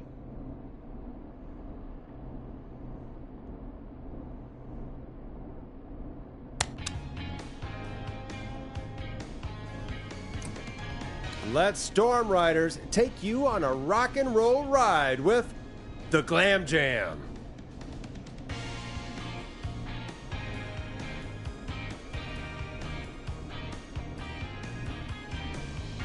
Of all the songs to request, why'd it have to be that one? Gee, Peggy, what did the barn finds ever do to you? Wrote that song, for one. It gets real old when you're forced to listen to it on repeat for years. Why couldn't they just request Roddy? Oh, Forrest, scrap the song. We have another caller. Sorry to cut the music short, folks. Callers take priority tonight. Welcome to 189.16, The Scream. This is Forrest Nat. Forrest? Oh, thank God. It's me again. Murphy! Hey, how'd it go, Mr. Dojo? Oh, the killer got me, man. Why did I ever trust a guy named Master Robbie? I warned you not to. Hindsight is 20/20, okay? Forrest, we need to do something. Goddamn piece of... It came to the...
Gallows waste disposal plant. Beat on me, man. Carry me inside and lock me in a dumpster. I got a flashlight, but... Oh, goddamn. I smell smoke. I think he started a fire. Hold on, Murphy. We'll call for help right now. You gotta hurry, man. I need someone here now or I'm gonna die. Peggy, get the fire department on the line. On it. All right. Now just... come on, pick up. Hi. Yes, I'd like to report a fire over at the Gallows Waste Disposal Plant. It's an emergency. What do you mean it's not operational? Why is there no backup vehicle? Oh, god damn it! Forrest, that evil son of a bitch slashed the tires on the town's only fire engine. They can't do anything. But I have a few friends who live nearby.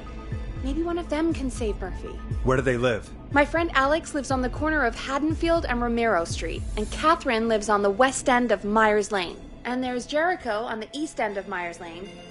But he's old. Really old. Okay, I'll check the map, see who would be best to do this.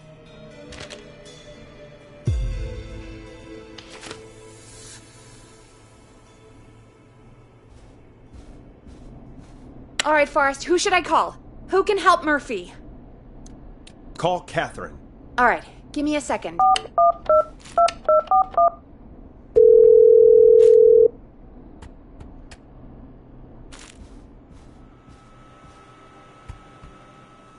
They're on the way. They'll call from the plant. You can direct them from there. Well, let's hope they get there in time.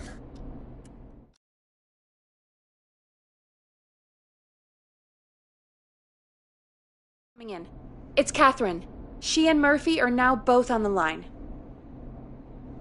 Hello, Catherine, are you there? What's happening at the plant? The whole damn thing's up in smoke. God damn it. I'm going in. Oh, my reception is terrible in here. God, my eyes sting.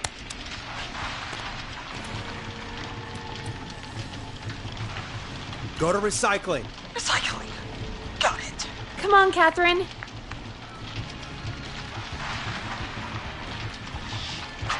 The plant's what's up again. I can go shredding or crushing. Which way? Murphy, do you know what part of the plant you're in? I'm in a dumpster, man. What do you want from me? Catherine, go to the crusher.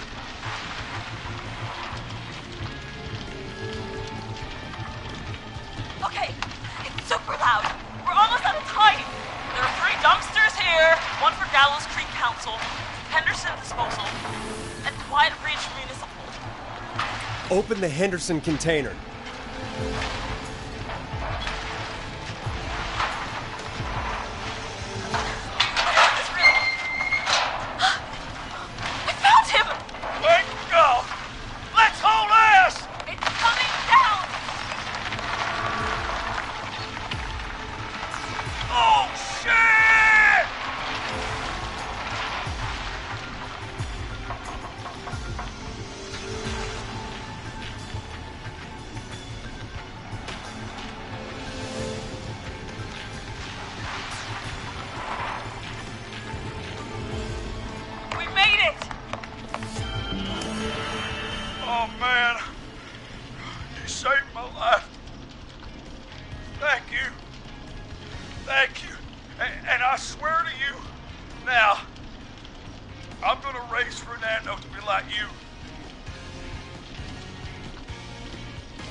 Hey, you just get home to your son, okay?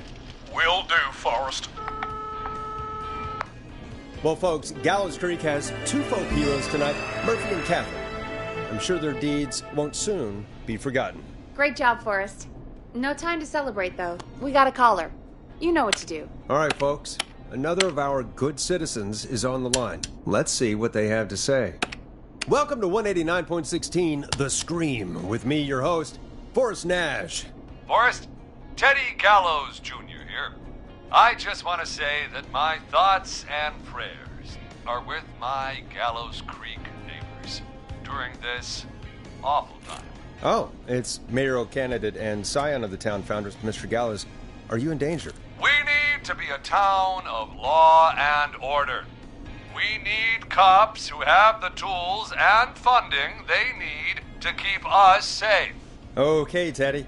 I know you're an outsider to our little town here, Forrest. But you're really stepping up to bat for us all tonight. I just want to say thank you for taking a swing for Gallows Creek. Jackass. Teddy, this isn't the time for your political ads. Stop. I just want to make sure our town is safe and prosperous. That's why the Gallows Family Factory, founded by my father, Theodore C. Gallows, God rest his soul, which employs over 200... Teddy, unless you've got an emergency, I'm cutting you off. You know what? I do have a problem. A problem that's ruining our town. You know what it is? Yeah, how about the goddamn serial killer? The problem is that woman, our current mayor, Linda Cartwright. Oh, here we go. She just isn't one of us. Linda Cartwright is un-American, unstable, and... You're not better than anyone, Teddy. Just because you inherited half the town. Your producer sounds a little unstable, too. Don't you dare speak to me that way. Cut him off, Peggy. I can guarantee this kind of thing will not happen when I take office. The moral decay of... And that's enough of Teddy Gallows Jr. for one lifetime. I always feel disgusting after hearing him talk. Just play an ad for us? I need a minute. We'll be right back after these messages.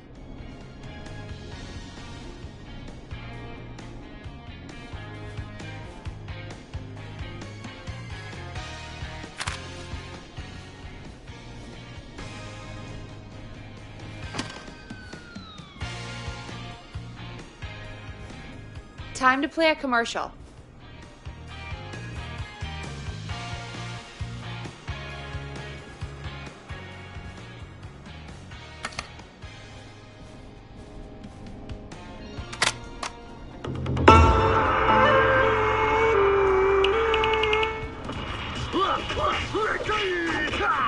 Do you seek ancient wisdom? Do you want to double your power? Are you ready to unlock your inner warrior for only $24.99?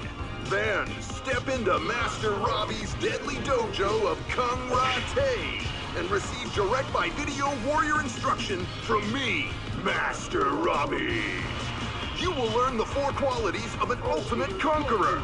The power of the alligator, the discipline of the tarantula, the speed of the tuna, the poise of the scorpion, and the wisdom of the bullfrog. Using classified techniques, I'll unlock your inner chi after only 5 30-minute video sessions. Ultimate power and wisdom can be yours now for the low price of only $24.99. Just call 555-7861 USA to take your first step to becoming a champion.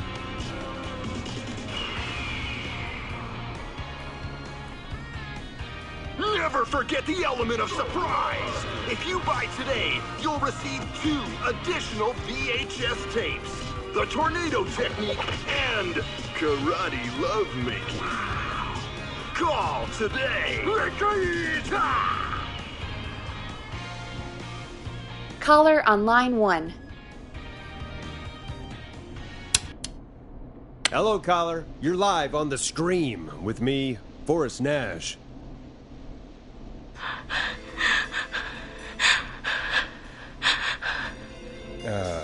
Hello, caller.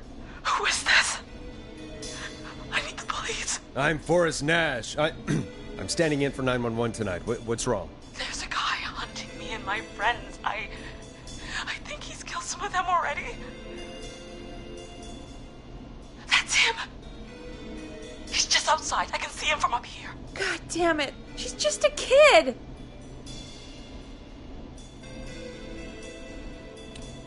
Is there a way out? Can you run? Oh my god. Oh my god. Stay with me, kid. Focus. I can't do this. Yes, you can. Focus. Tell me, what's your name?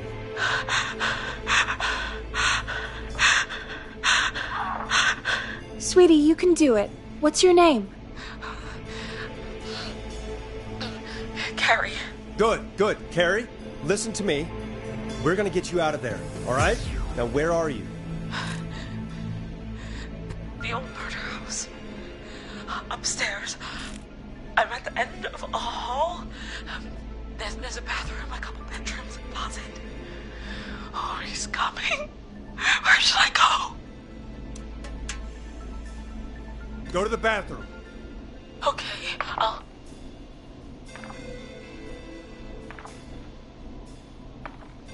He's here. He's here. He's gonna kill me. Forrest, I don't think we can... Don't move!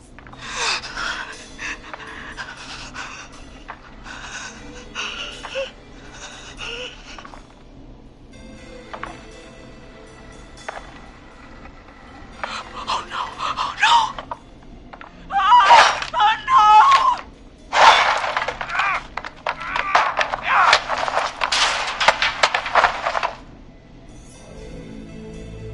Forrest!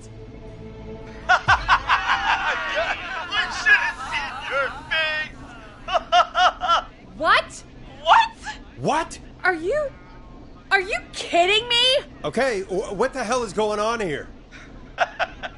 Oh, who's on the phone, Carrie? The cops? It's just a joke, jeez. Wait, isn't that... Jimmy, that wasn't funny, you sicko! Of course I called the cops, but some guy just answered instead. What guy? Forrest Nash. What the hell are you all doing? It's prank night, old man. We're just having fun. That's the kid! The kid who called in earlier pretending to be the whistling man. That's it. I'm out of here. Jimmy, everyone, it's really not safe to be out. Please, go home. And waste whistling night? No way. That little idiot. Whistling night? It's a stupid tradition. Especially stupid since that one kid died back in... Would you take off that stupid mask if it's hard to breathe? Who's under there anyway? Is that you, Seth? Idiot. Seth is right next to you. That's, wait. Oh no. Who are you? Oh no, man.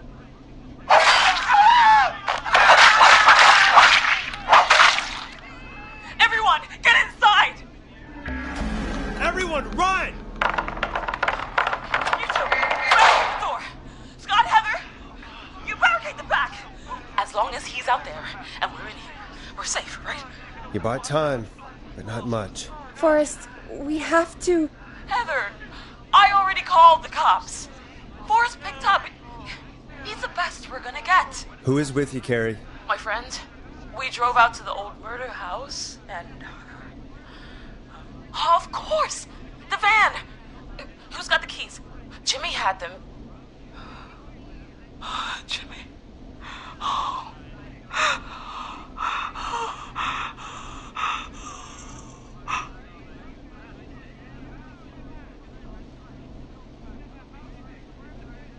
Okay. It's gonna be okay, Carrie. Right. We'll figure something out. Between all of you, there's gotta be a way to beat this. Just sit tight, okay? Heather, shut up. If we do that, we're gonna get killed. If only Jeannie were here. Jeannie? Jeannie McPherson? Our intern Jeannie? Yes. She's my best friend and the smartest one out of all of us. She stayed in tonight. Forrest, listen. We'll see what we can come up with, and, What? Scott, you're not any good at... And... No, Chad. Out of all of us, you're not the one to... Everything okay? No. We're figuring out a plan, but everyone's volunteering to do things they're just bad at.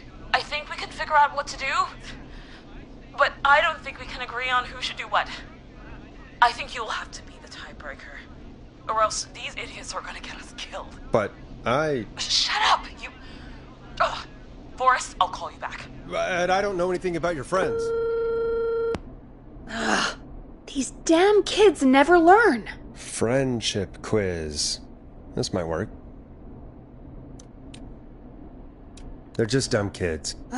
They do this kind of thing every year, Forrest. People get hurt. All right, folks. We're gonna work out a way to save Carrie and her friends. This next one Goes out to all the trapped kids out there.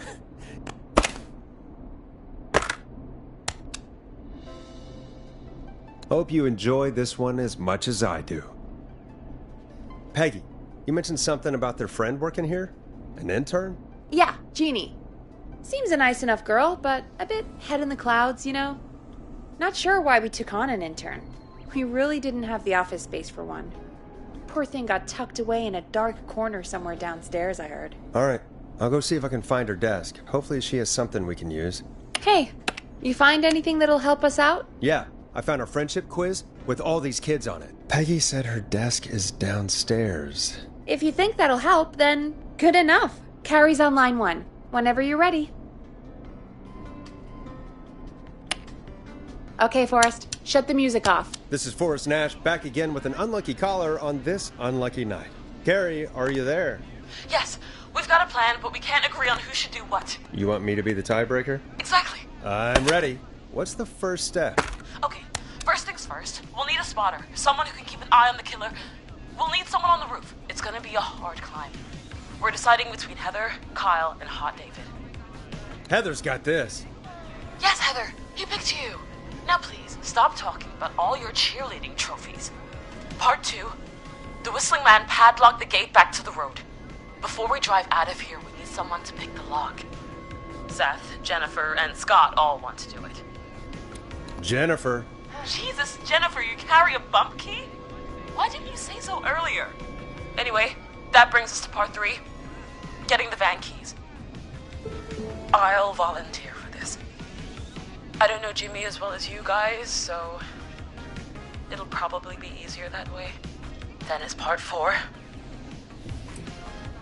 This plan is, well, it's ambitious. Thank you. You're doing great. What's the next part? Part 4, we need someone to lead the Whistling Man away. We need a fast runner. For this one, we're trying to decide between... Who was it again? Hot David, Cynthia, and Scott. Hot David. Yeah, you spend a lot of time running shirtless. You got this, Hot David.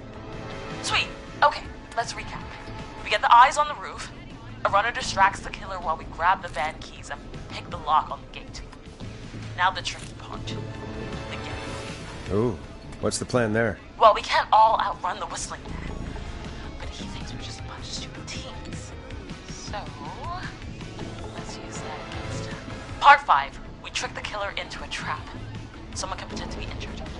Who would make the most believable lead? Who you got? We got Lisa, Tammy, and Cynthia. Lisa. Whoa. You're right, Lisa. Having to smile at rude customers is perfect practice. That should take care of the killer. And then it's time to get out of here. Finally, part 6. We need someone who can drive us through the woods and back to Gallows Creek alive.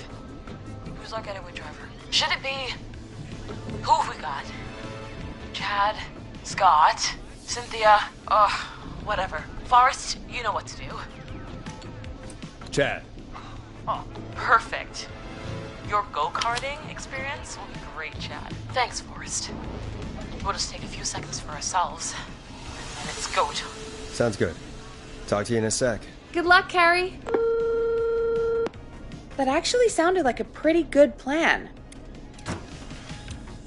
Yeah, I think they're screwed. Well, let's hope you're wrong.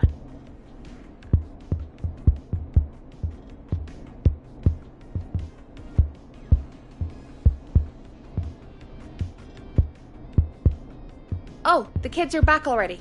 Line 1 again. If you're just tuning in, we're coming to you live with a bunch of teens about to flee a madman. Listener discretion is advised. Are you ready, Carrie? We're good to go, Forrest. Alrighty then. Hit it. You got this. Here we go, everyone. Spotter, to the roof. Go, Heather. She's off and away. All right, Renner. Get ready. Wait for the spotter's signal. Spotter says go.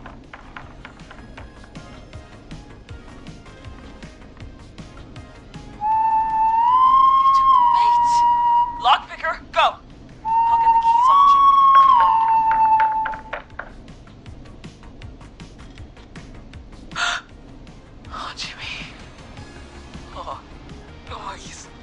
face is... The keys, Carrie. You need to get the van keys. His face is lying next to him, Forrest. God. Oh, God. Just focus. Breathe. Right. The van keys. Got him. It's... Jennifer got the gate unlocked. And Hot David should be back any second. Perfect. It's working. I can't believe it's actually working. You're doing great. Focus. You got this. We got this. Next step, trap the killer. All right. Wait. Get into position. Everybody else, hide.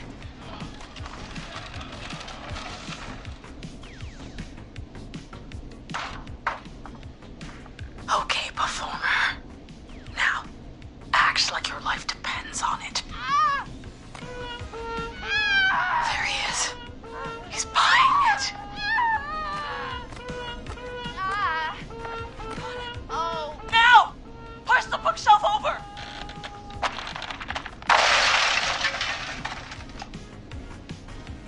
Oh my God! He went through the floor! Spotter! You need to climb down now! We gotta go! She's coming down. Yes! Heather! Quick, everyone to the van. Driver, take the keys.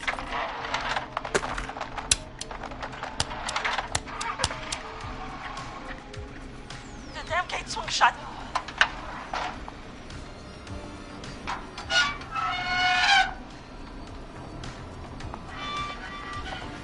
Huh? What? It won't stay open. I'll hold it. You drive through. Carrie! What was that? It's a whistling man. Drive! Now!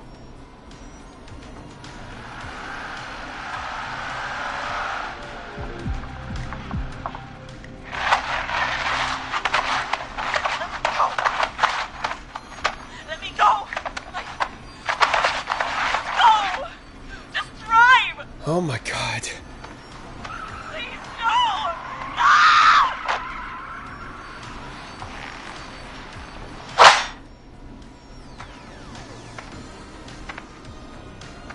Carrie?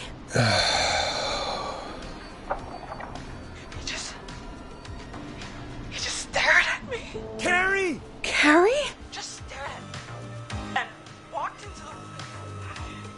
I don't understand. Thank God you're okay. Can you get somewhere safe?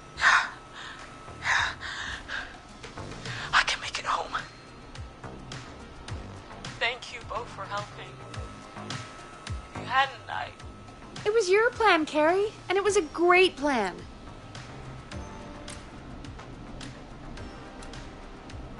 It was really all you, Carrie. Still, I need to get home.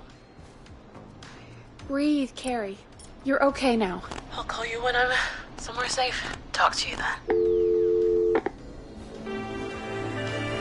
Folks, that was a lot. Our thoughts go out to Jimmy's parents in this awful time. For any kids listening in, please stay inside and stay safe. And parents, hug your kids extra tight tonight. Here's a song for the girl walking home in the dark.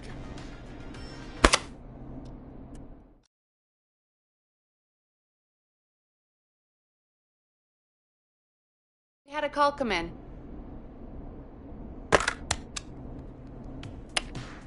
When you're ready, shut the music off. Forrest Nash here. Listeners, we've got another caller live on 189.16, The Scream. What's on your mind, caller? Hey, Forrest. I just wanted to phone in and say that I think I speak for everyone when I say that you're providing a real service for Gallows Creek tonight. It's cool what you're doing, man. Well, I'm just doing my job, friend. Anyway, tell me about yourself. What's your name? Are you keeping safe tonight? Yeah, man, I'm good, thanks. I'm at my roller rink, trying to get everything ready for the Harvest Festival tomorrow. I had a guy from Starling Security here earlier installing the Starling 4000 system, so I'm a little behind. As for my name, my friends call me Roller Ricky, and I now consider you a friend, my man. We're friends now, huh? Well, that's kind of you to say. Thanks. Yeah, man. Sounds like roller skating is more than just a job to you. So is this vocational? I wasn't always Roller Ricky. Once upon a time, believe it or not, I used to go by just Ricky. Yeah, back then, things were pretty rough. I used to roll with a bad crowd. Not all bad, but there was this one guy. Anyway, some bad stuff went down. I harbored a lot of guilt for a long time and turned to the bottle.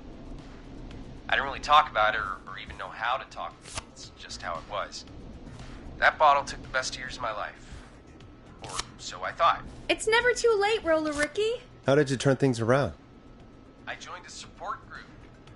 I opened up about my problems, and sharing that burden just took so much weight off.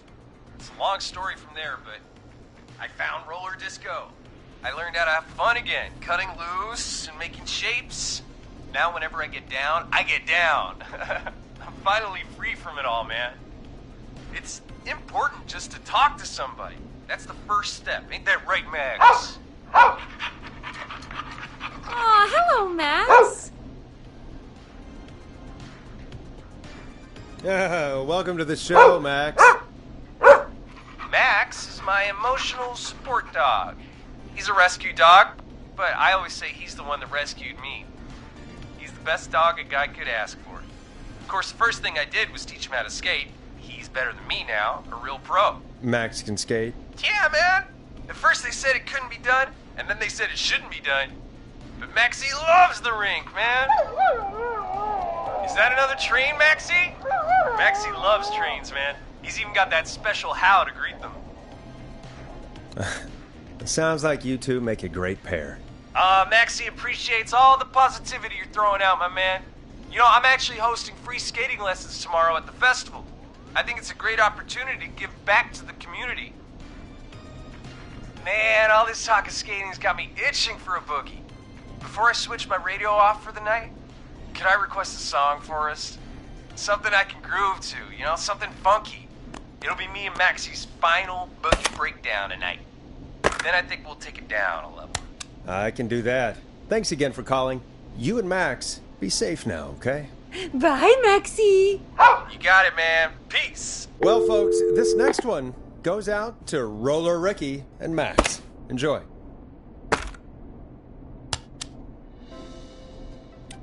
You're gonna love this next track. I really needed that call, you know, after everything. Yeah, I get that. He talked a bit much for my taste, but it is inspiring to hear somebody come back from the brink like that.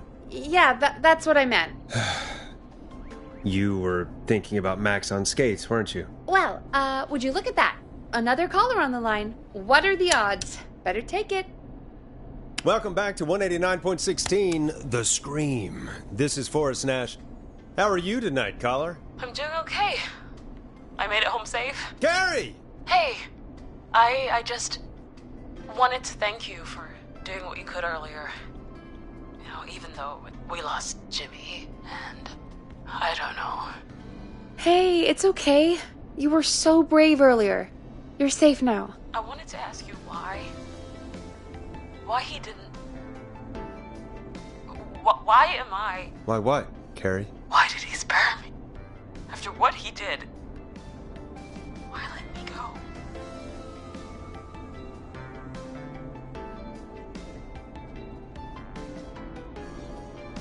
Maybe he didn't kill you because he saw you as a victim. Maybe. But why would that stop him from killing me too? After everything he did to...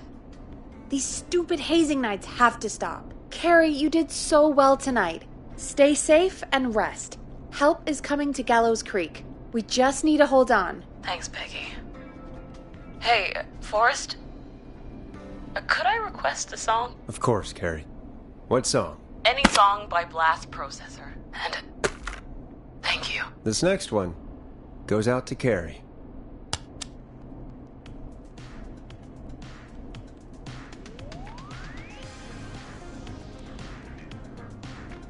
You know, what Carrie just said has really got me thinking. About what? The Whistling Man left her alone. Why? There must be a reason. When it comes to masked whistling killers, I don't think a reason is a key part of their process. Well, it's something to consider. I need to take a break. If you want to stretch your legs, now's the time. Just hit the Peggy button when you want to get back on air.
Let's get going, Peggy.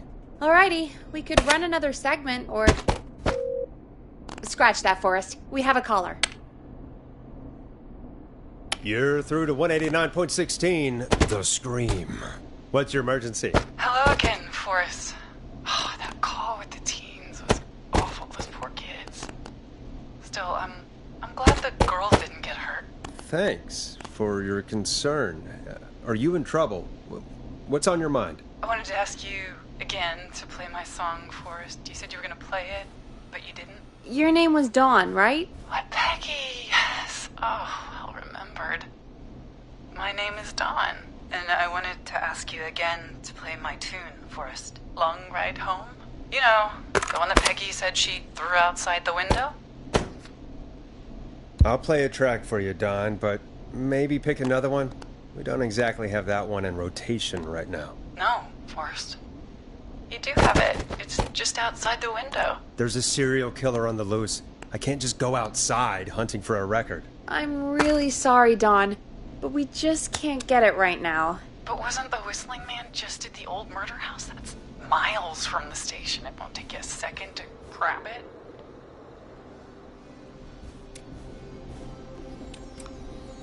Call us back tomorrow when this is all over, Don, and I'll gladly play it for you then. No, that won't do. Don't worry. I think I can bring you around. Forrest? Peggy, I'm calling with more than a request. I know something. I think I know who's gonna be next. What? Are you serious? Play my song, Forrest, and you'll find out. Well, folks, here's some music for you while I think things over. Is she serious, Peggy? She's serious about hearing that song, that's for sure. Peggy, I mean, is she serious about... I don't know, Forrest, but we don't really have a choice, do we? If she's telling the truth...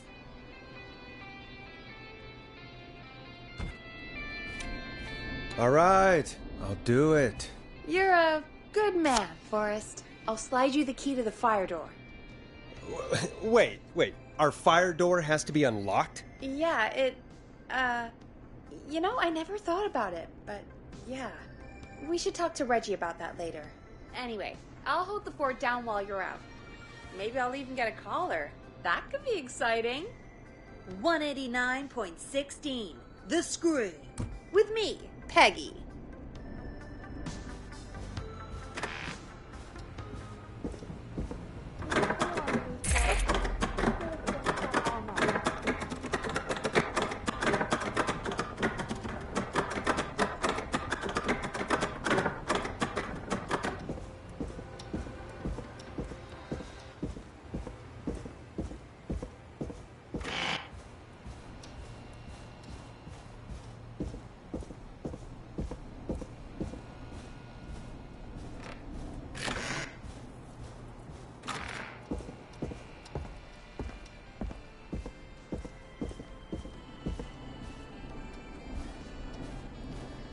Nice. New music to play.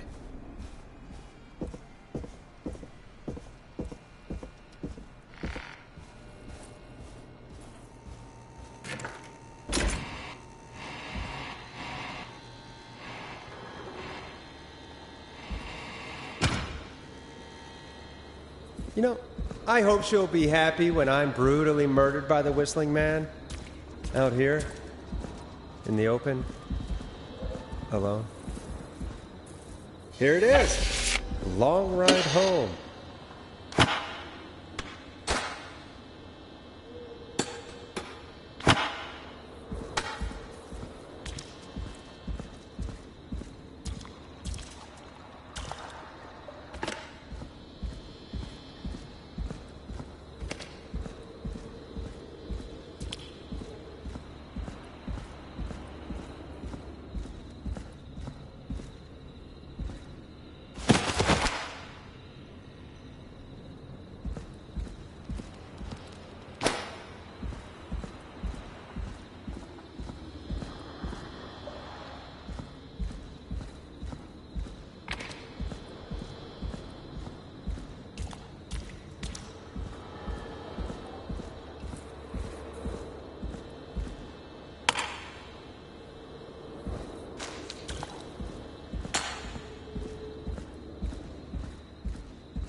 Bingo!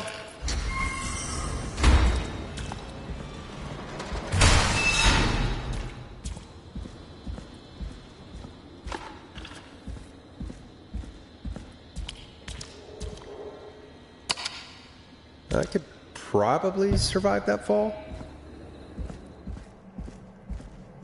Looks like the janitor's closet. What did Peggy say his name was? Clive? I wonder how the show's going.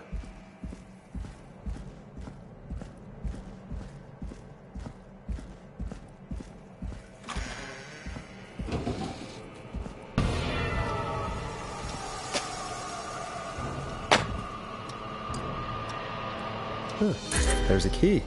I'll just take that. Might be important. What the hell?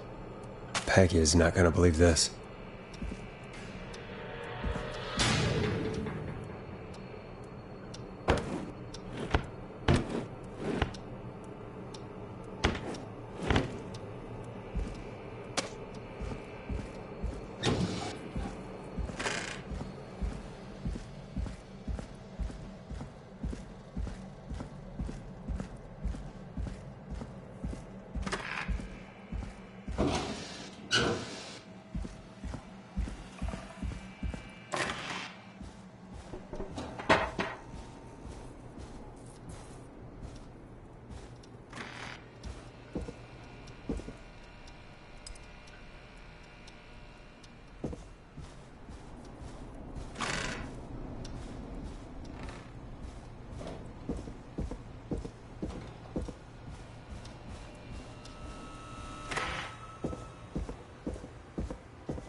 Isn't that such a good song, folks? And now for... Jesus, Forrest, you've been gone for ages. I thought something had happened. Something did happen. Clive the janitor might be Clive the murderer.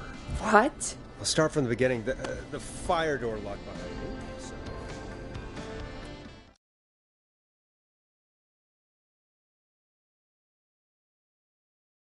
Did you heave that thing all the way up here?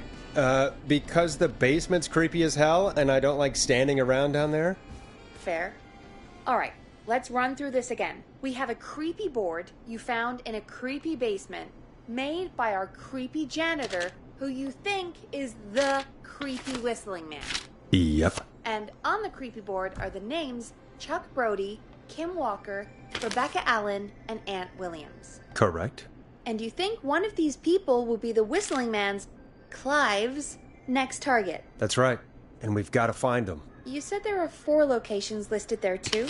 The hospital, the power station, the gas station, and the trailer park. Clive must think the target is at one of those locations. Forrest, you're gonna have to figure out if any of the potential targets are at one of these locations tonight. Hit the button if you need any help.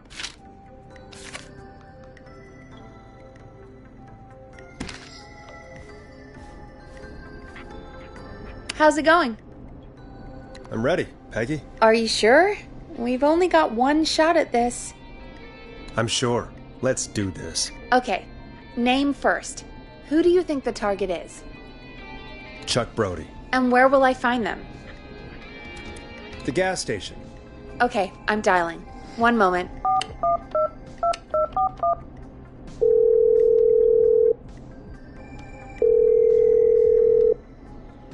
Hello? Chuck Brody! Listen, I know this sounds crazy, but we have reason to believe the Whistling Man is coming for you. You need to get yourself and everyone else out right now. The Whistling Man? Who the hell are you? Who is this? This is Forrest Nash. Listen, the Whistling Man's pack. We found a list with your name on it, and... Oh, God. It's today. The year I finally let myself forget. It's today. What happened today? Today.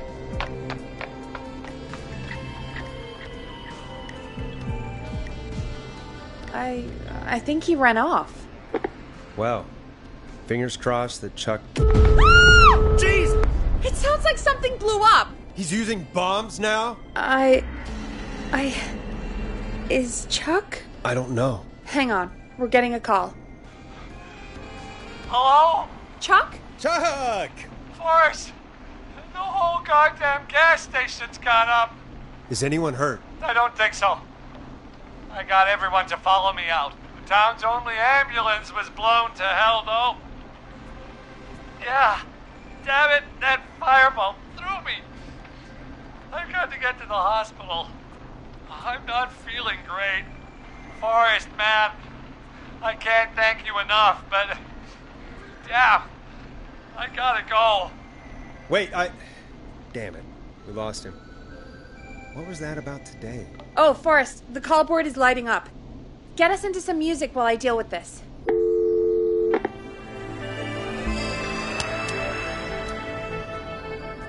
Here's some music while we regroup here on KFAM 189.16, The Scream.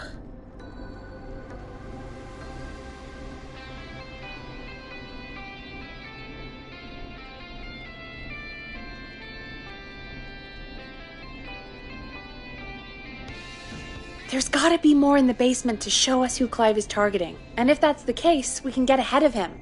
Stop the killings before they can happen. Forrest, we need to go back down. By we, you mean me, right? Yep. Like I said, I need to handle all these calls.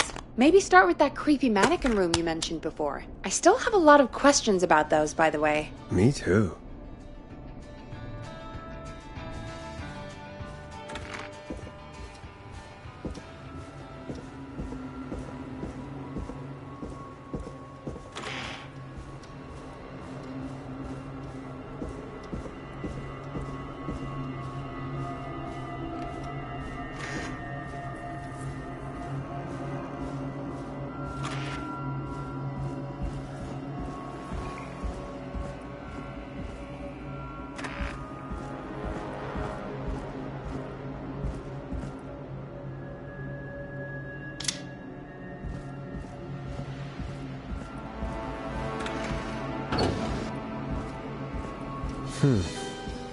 The key? Was this always here? I must have missed it when I brought everything upstairs.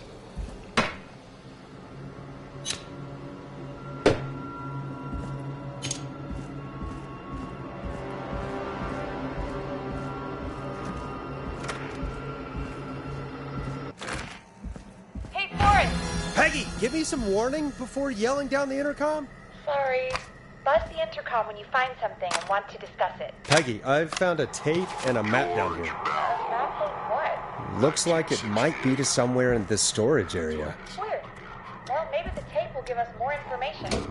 Give it a play. Wait, George Barrow? We all heard that he drowned after a night out drinking.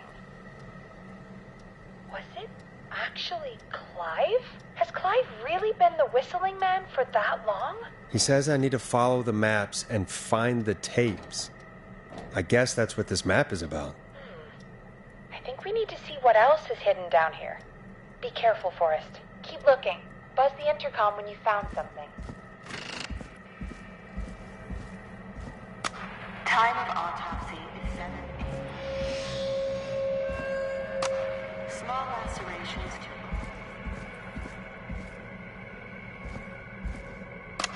preliminary toxicology results. Additionally, there appears to be a post-mortem injury.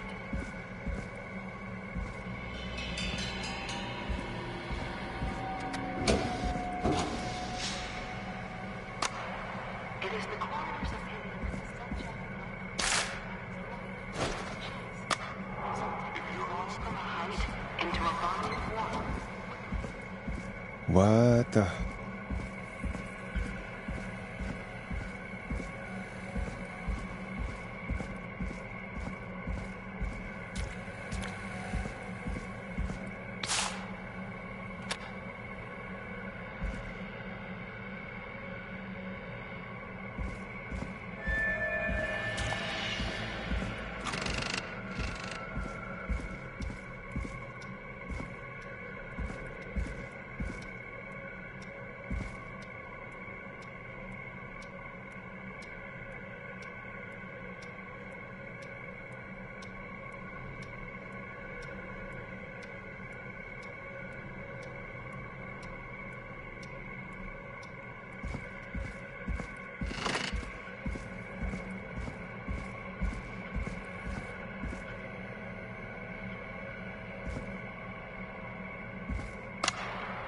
Preliminary toxicology results shows no signs of inebriation.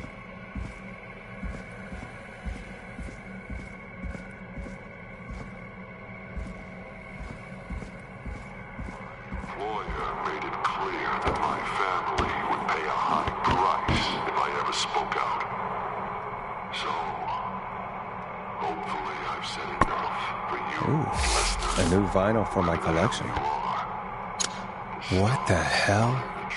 Peggy is not going to believe this.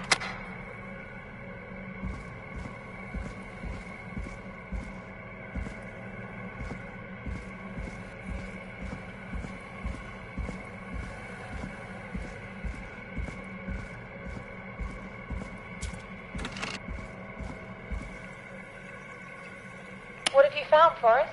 It's an autopsy tape. Doesn't say for who, but I think it must be for George. Poor George. He was so young. Something's bugging me, Peggy. What do you mean? I swear I recognize the voice of the woman talking on the tape. I just can't place it. Seriously? Do you think you've met her before? I don't know. I mean, I just got here recently. I don't know. Found another tape. It talks more about how George died. What did it say? It sounds like he was running for his life. Sprinting through trees and bushes, getting cut up all over. What would drive someone to do that? I'm not sure yet. There's also a tape about a toxicology report. There were no signs of drinking or that he was on anything. What? But everyone said he went swimming drunk and drowned. It was in the newspaper and everything. I found a tape that introduces a new detail to the story. Post-mortem injury. Apparently, his arm got caught in a car door. A car door? Yeah, after he died. How do you suppose they can tell? How can they tell?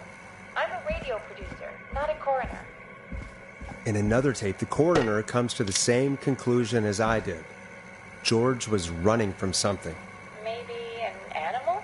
Maybe, but then there's this next bit, where the coroner thinks he was moved post-death. Moved the body? How weird. At the end of the tape, someone burst in and demanded the doctor, Dr. Sullivan, to stop recording. Dr. Sullivan? Wait, Virginia Sullivan? She was your caller from earlier. Well, then our caller was involved in a conspiracy around this boy's death. We need to call her back once we finish down here. It looks like she might know something about what's going on. I think I found Clive's last recording. I think Clive might be gone. Gone? I found a confession. Not for any killings, but for playing a part in covering up George's death. He left this behind in case he died. He hoped someone would find it. Do you think the Whistling Man already got him? Possibly. We've had a lot of callers tonight, but maybe not every victim made it to the phone, you know? We don't know how many there really are. Christ, Forrest, that's dark. I know, but Clive said he had read about other murders in other towns, and that the murders were all folks who knew about the incident. And the killings were getting closer to Gallows Creek. He said he wanted to do something good for once. The board in his office. He wasn't tracking people down to kill them. He was tracking them down to save them. Ugh, why didn't he just come out with all of this? He said his employer threatened his family if he spoke out about any of it. His employer? The one who orchestrated the cover-up? Oh, Clive. I'm sorry for thinking you'd killed all those people. Do you think you found everything? I think so. Forrest, what's going on here? Someone wanted that boy's death to seem like an accident. And they hired Clive to make it look that way. Come back upstairs when you're ready. We need to figure out our next step.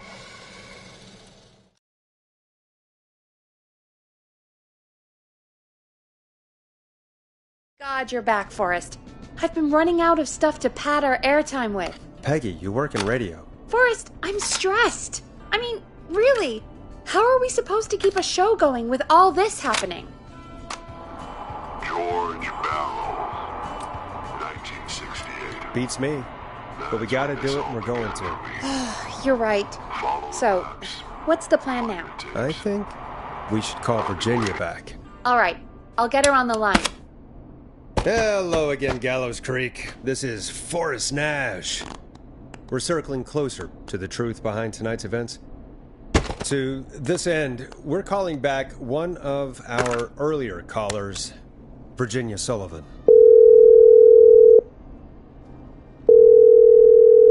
Fredman Plunker here? Who's this? Is it you? Goose? Plunker, hey, it's the Radio Man, Forrest Nash. Radio Man? What's up? Solving mysteries, saving lives. The huge. Right on. Plunker, what are you doing at Virginia's house? She asked if we could stay to keep an eye out for that whistling turd. So we're hanging out, bro. Well, that's big of you, Plunker. No, it's nothing. Can I speak to Virginia? Sure thing, Radio Man. I'll just go get her. Who is this? Hey, Virginia, it's Forrest. I'm glad you're still okay. Oh, Forrest. Sorry, I'm still jumpy. I can't blame you. I'd be jumpy too. I'm so sorry this happened to you, Virginia. I thought I was. I thought... Easy. We're not calling to talk about earlier. We're calling because we think you can help us understand why this is happening tonight. Me? What would I know? Well, can you think of any reason why you'd have been targeted? No, I don't think so. All right. When you were attacked earlier, you mentioned a name. Clive. I don't know what I said then. I was petrified, Forrest. Clive's the janitor at our station, and we know you spoke to him in the past. Forrest, please. You don't know what you're doing. He'll come for me. Virginia, it's okay. Clive won't be coming after you. We think Clive's dead. Dead? But isn't he? He's the whistling man, Forrest. We found evidence to the contrary. But... It's true. And we found your autopsy reports for George Barrow. How? I saw him destroy them. Well, he didn't. I don't know if he kept them or made copies or what, but we found them. And we know it's related to what's happening tonight, which is why we called you. Why did you stay quiet? All right. One day, I came into work to find a boy on my slab. And as I finished the autopsy, this man, Clive, he just burst in. And he started making demands to give over the reports, to falsify what I found. Of course I said no. But, well, when someone wants to make you do something, they can use the carrot or the stick. For me, he used both. You see, my sister is sick. She has a chronic condition that's never going away. It's expensive to treat, and it was getting to where I couldn't afford it. And Clive promised me that his employer would pay for my sister's treatment if I did what he said, and that if I ever spoke about this, he'd beat me to within an inch of my life. I don't know why he had me do it, but my sister needed me. You have to understand. She needed me. We understand. Thank you, Virginia. That was brave. God, I just want this nightmare to end. This will help end it, Virginia. Thank you. Stay safe, Virginia.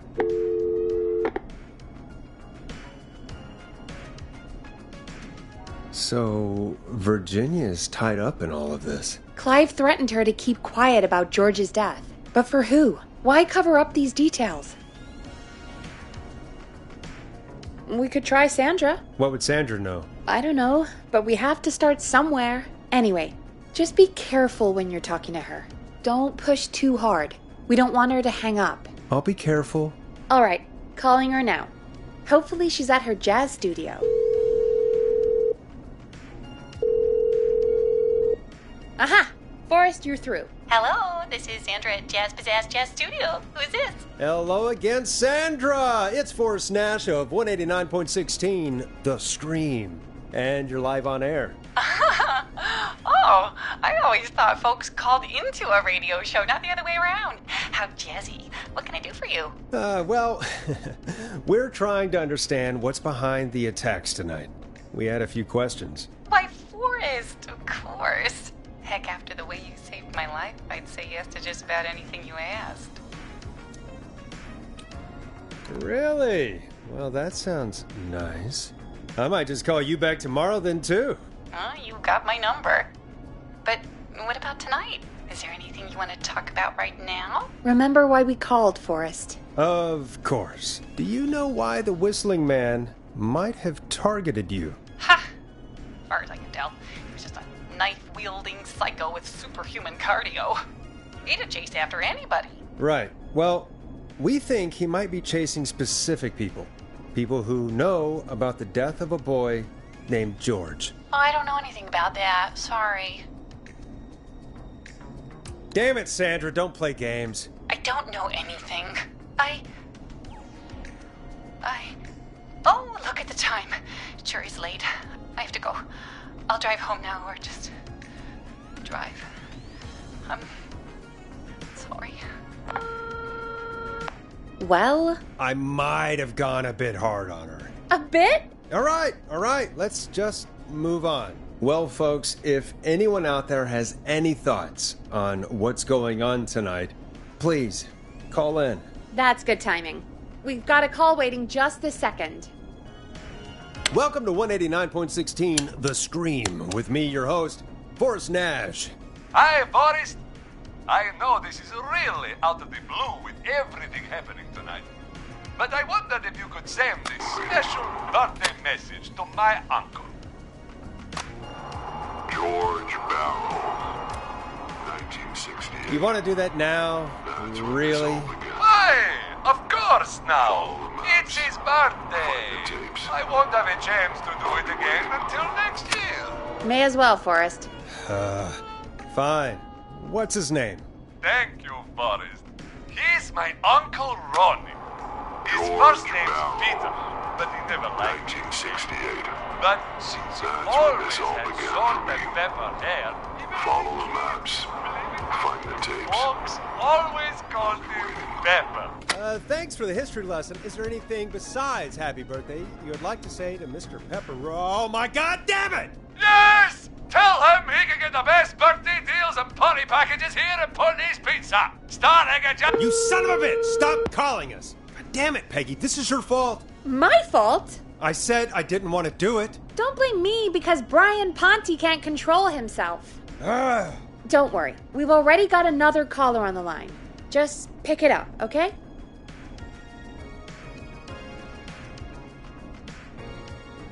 This is 189.16, The Scream. I'm Forrest Nash. You're on the air, caller.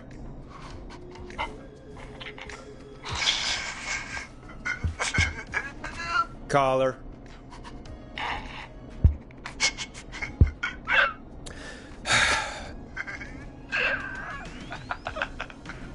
Ponte. Ponte's Pizza always delivers. Come rain or sleet or whistling man, we'll be there.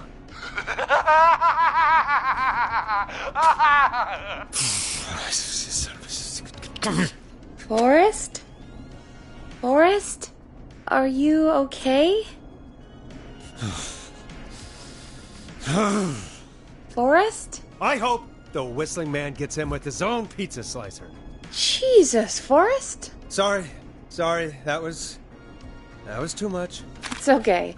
It's been a high-stress night. Don't worry about him anymore, okay? Not for tonight, anyway. I think he's spent for now. We've got another call, whenever you're ready.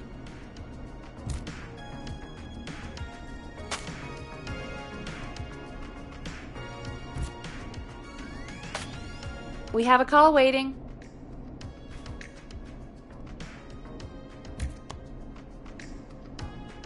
Folks, don't spend your money at Pawnee Pizza. That's all I'm gonna say about that.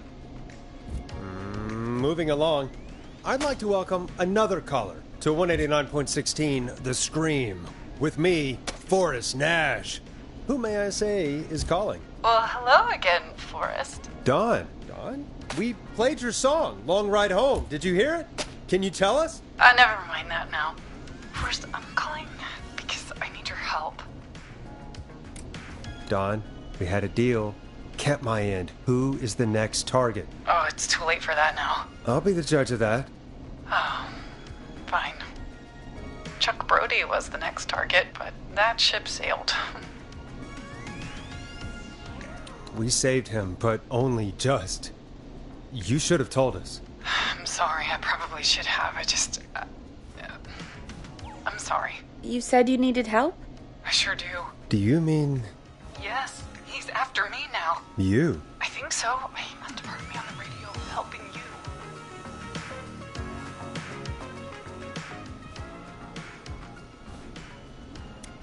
Helping? You didn't exactly help. Maybe I've been helping more than you know.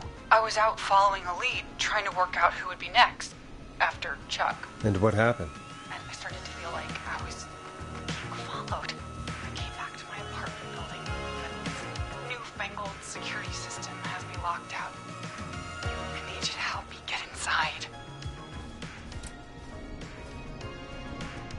Can a neighbor let you in? I only moved in last week. I don't know anybody yet. There's not even a buzzer here, only the keypad for the entry code. I need that code to get inside. Which apartment block do you live in? Maybe one of our listeners lives there too. It's the new Woodside apartment building between the town hall and the trailer park, but I doubt any of your listeners live there. I don't have many neighbors. Sounds like a prime piece of real estate. Sound really carries at night. Shit. Sounds like a noisy part of town. It is. Boy, I wish he'd muzzle that thing and... Oh. And now he's blasting David Scopo out of his window. This night can't get any... The whistling man. He's coming down the street. I don't think he's seen me yet. Forrest, please. I need your help. I need the code for that security system, or I'm gonna die. Starling 4000. User manual. Ah, these codes should come in handy. What's your neighbor's name? I don't know my neighbors, remember? Please, I need to get in.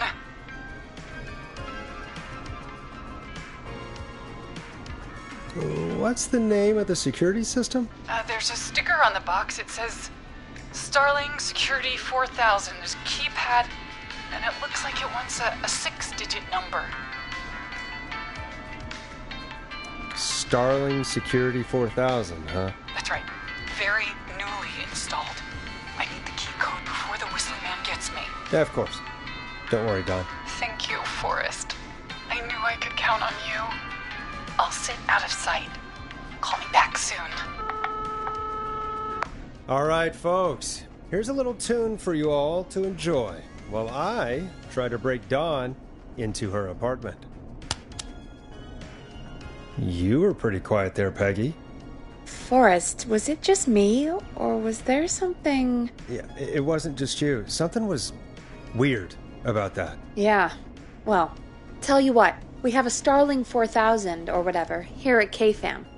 Clive bought one for the station. Maybe we can find something to help. Well, I'm not sure who. But to help someone.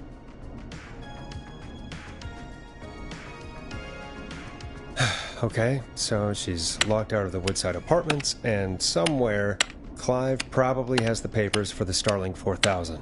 Welcome back, Forrest. Find anything? The Starling 4000 security manual. It's got a bunch of codes. Good. And did you find anything else? Nothing, except the manual. All right. Well, I'll get Dawn back on the line then, Forrest. I'll let you take it from here. Thanks, Peggy. When you're ready, shut the music off. Line 1, whenever you're ready. Dawn, are you there? This is Forrest Nash from 189.16 The Scream. Oh, thank God you're back. I've been so afraid. What's the code to the gate?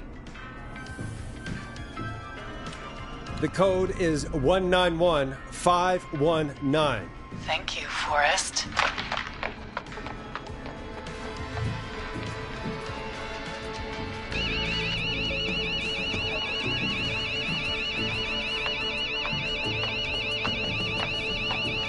Son of a bitch.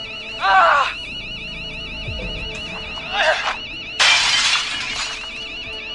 Is she?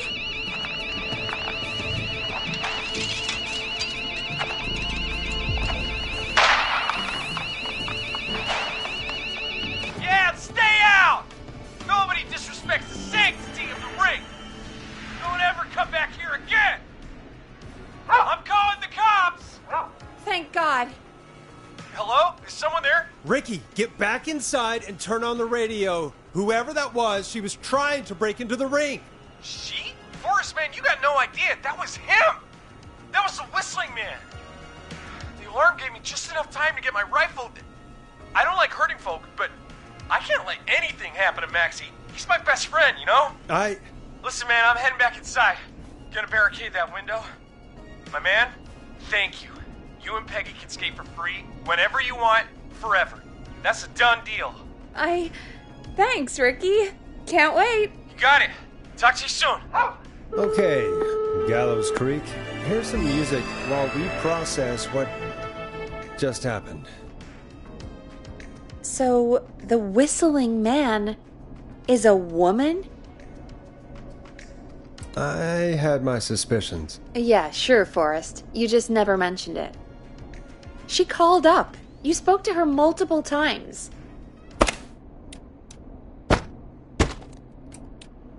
I knew she wasn't right. Is that right, Sherlock? Why do you think she requested that song? To get me outside? Maybe, but how? She didn't know the song was outside to start with. That's right. She never actually attacked me out there. So? What now? I guess I should make an announcement. We do have new info. Okay, kill the music and you can make the announcement. Okay, you're live in 3, 2... Hey folks, this is Forrest Nash here. I hope you're all safely locked inside. For those of you listening to that last call, you might be wondering what to make of it all. Here's our take. We now believe the killer is actually a woman, one who might manipulate you into letting her in before she attacks you. We're neighbors. Look out for each other and stay safe. The killer was calling themselves Dawn. This could be a fake name. If anyone needs help or you have info on the killer, please call in. You folks have my new number, right? It's 911. Hopefully, our next caller can help shed some light on our killer. Hey, we had a call come in. Okay, folks, time to take a call. You're through to Forrest Nash on 189.16, The Scream. Hey, man. Murphy? Damn straight. What's going on, Murphy? You in danger again? Nah, man. I've just been listening to the show here at home. And since you asked folks to call in if they could help out, well, I'm calling. I don't know if I can say as much as other folks have, but I figure I wouldn't be a good role model to Fernando if I didn't try to help, you know?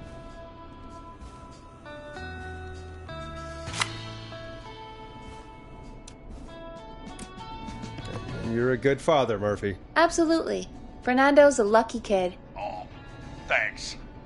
So, what do you want to know? Well, what can you tell us? I don't know, really. All right. Well, do you know anything about the death of George Barrow? Absolutely nothing. Okay. What about the killer herself? Herself? Man, I didn't get my ass kicked by a lady. The man I went toe-to-toe with was a man. You heard the last call, right, Murphy? Yep. So you know it's a woman, and you were trained by a VHS, Murphy.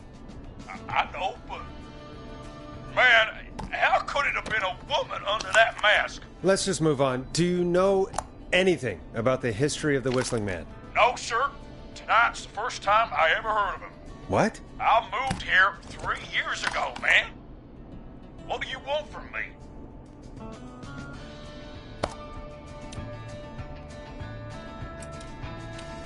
Hey, man, no worries. Just thank you for trying. Right.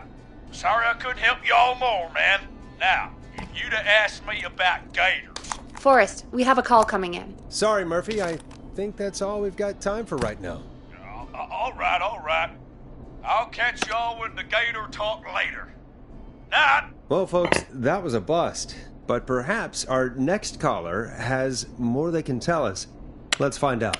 This is Forrest Nash, and you're listening. Please help me. My name is Casey Moore. I'm at 25 Nancy Drive.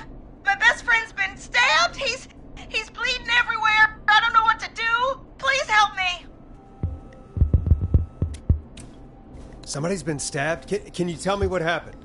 We'd been out at the reservoir. We were heading back to his place when we heard this whistling all of a sudden. He just started freaking out. He screamed at me, told me to hide. I'd never seen him like that, and I just panicked and ran and hid in a bush. Oh no. Forrest. Then what happened? He went up the road and talked to someone. I couldn't really hear or see anything. It sounded like he might have known the person, and they just stabbed him.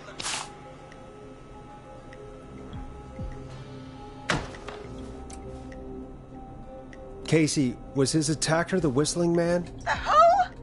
They had a mask and wore all black? That's all I know. Please, we need help here. I'll get you help, but I need to know.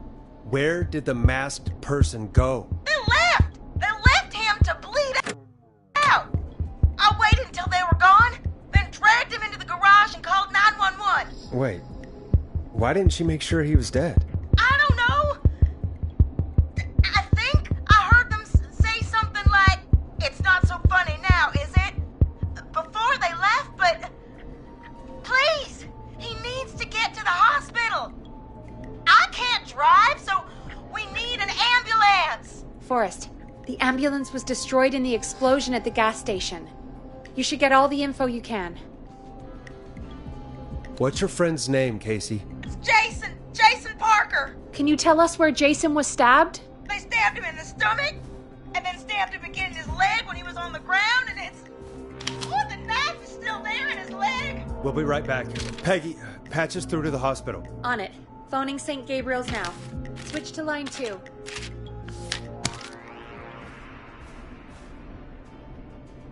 Hello, St. Gabriel's Hospital. How can I help you? Hi, this is Forrest Nash from 189.16. We have a stab victim at 25 Nancy Drive named Jason Parker.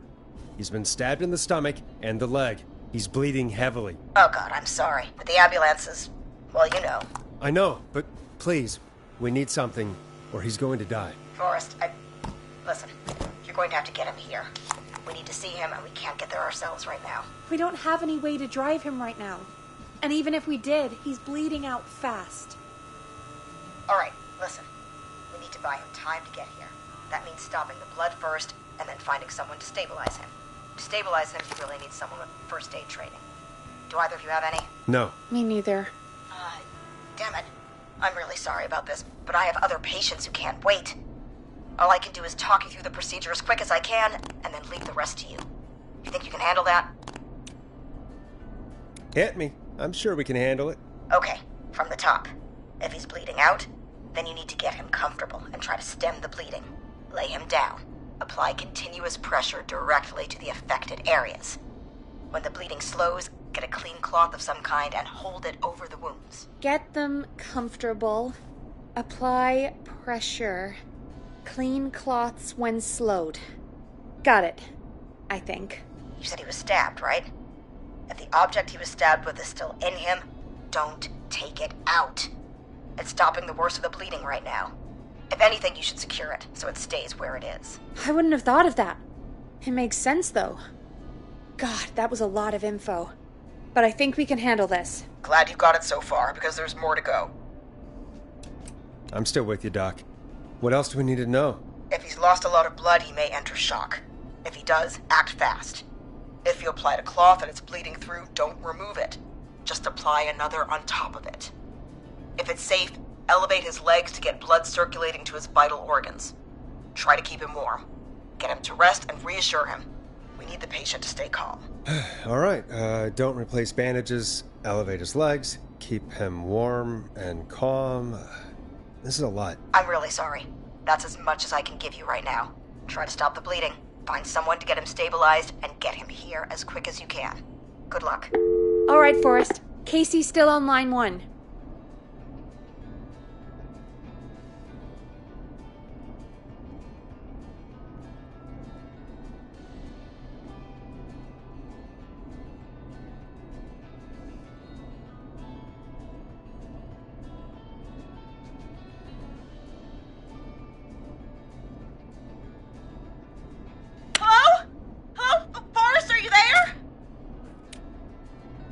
Hi, Casey. I'm here.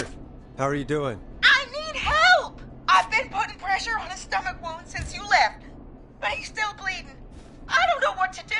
That's good, Casey. The nurse said to do that. What about the knife in his leg? It's gotta be hell. Should I pull it out? No, don't touch the knife. The bleeding will get worse if you pull it out. Are you sure? I'm sorry. I'm gonna stop making suggestions. No, don't worry, Casey. We're a team here. We're all going to get Jason through this. Casey, is his leg wound bleeding right now? I hate looking at that knife. Yeah, it's bleeding. His stomach is worse, though. I think we need to secure the knife so it doesn't move around. Do you have anything you can tie around it? Yeah. There's some laundry piled up on top of the dryer, some cloths on the hood of the car, and what else? I guess I've got my jacket.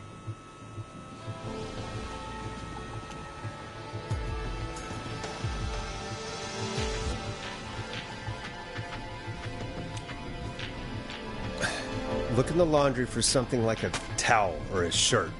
Hold that over the wound. Okay. Looks like I'm gonna have to buy you some new whites, Jason. Here we go.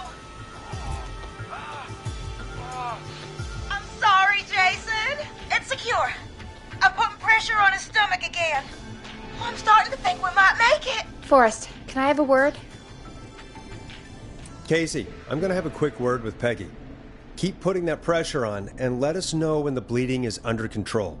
You're doing great. But what if something happens? We'll still be here. Just shout if you need anything, and we'll be there. I promise. Okay. I'll wait. Jason, please be okay. What's up, Peggy? We can't stay on the line with her all night. Dawn is still out there. What if other people need us? You're right. She's probably on her way to her next target right now. Exactly. And you heard the nurse. We need someone there with training who can stabilize him. He's got to get to the hospital somehow.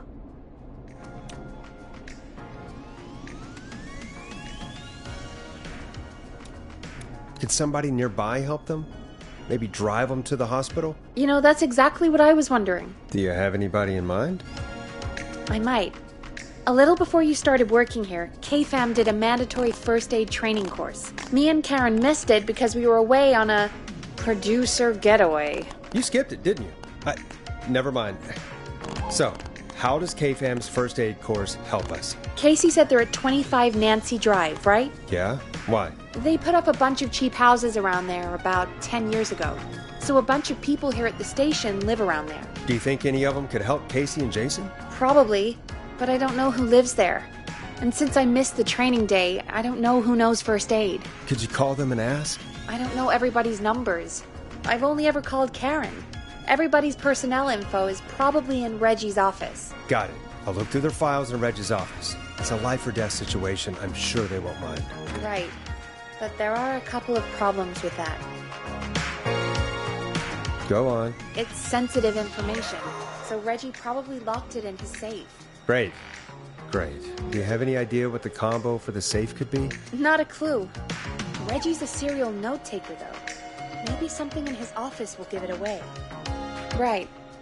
There is something else. I'm not gonna like this, am I? Have you ever heard, the future is floppy? Peggy, what the hell are you talking about? I'm talking about floppy disks. Floppy disks are like these futuristic things that have information on them. You put them in a computer and they do something. Peggy, I know what a floppy disk is. Anyway, Reggie decided that the future is floppy, and started phasing out our physical records and replacing them with these floppy disks. I imagine it's the same for our personnel files. That's good to know. Since we haven't heard anything from Casey, I'm guessing Jason's okay for now. I'll check out Reggie's office and see what I can find. You'll need a keypad. I'll just slide it under my door now. Thanks, Peggy. I'll just have to look around.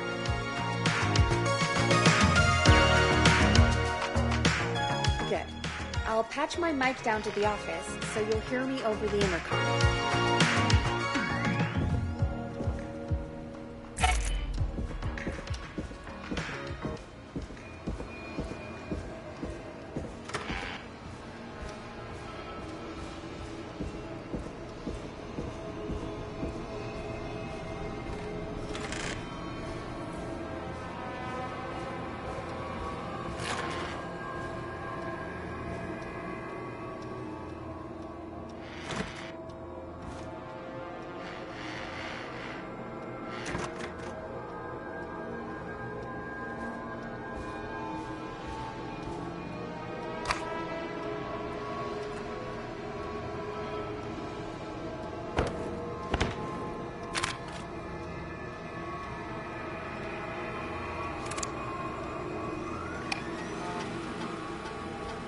Could this be it? Hey, Peggy, you there? Yeah, I'm here. Did you find what we need? I can't figure out how to get into this stupid safe. No worries. We still have a little time. Reggie writes almost everything down somewhere. I'd recommend you start reading. I'll have a look around. You're probably right. I'll let you know when I find something, or don't. Looks like I need a 4-digit code. Nope, that's not working. Must be something else. Nice! I'm in, Peggy. I found the floppy disks. Just put it in the slot, right? You got it. Remember, we need somebody with medical training who lives near 25 Nancy Drive. Let me know when you've got somebody. And don't waste time on anybody that can't help us.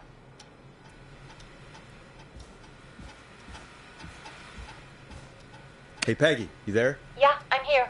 Did you find what we need? I got the safe open, but I'm not sure what I'm supposed to be looking for in these files. We need to know who can do first aid, and we need them to be close to Nancy Drive. Anything further away than a street or two is probably too far. Anyone who ticks those 2 boxes is our best bet. Got it. I'll take another look at the files. I'll let you know when I find something, or don't.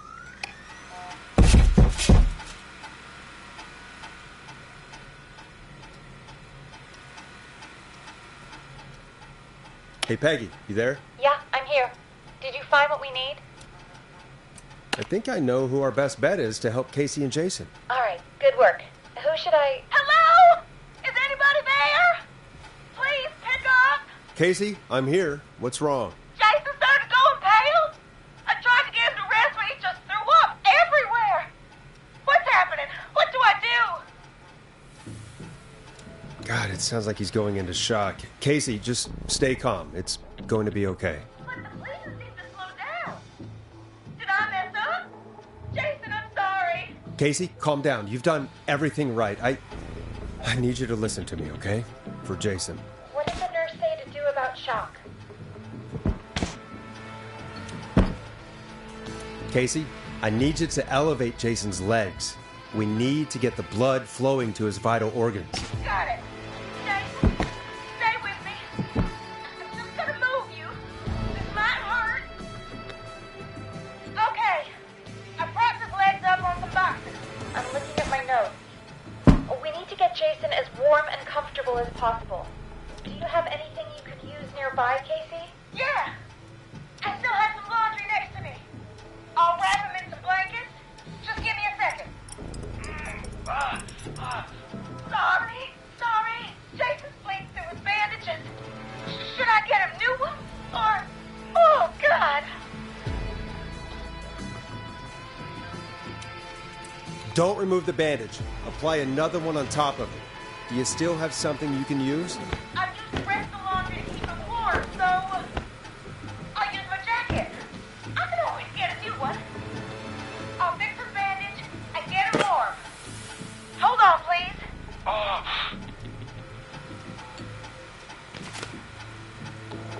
Sorry. I'm done. You're gonna be okay, Jason. Just relax now, okay?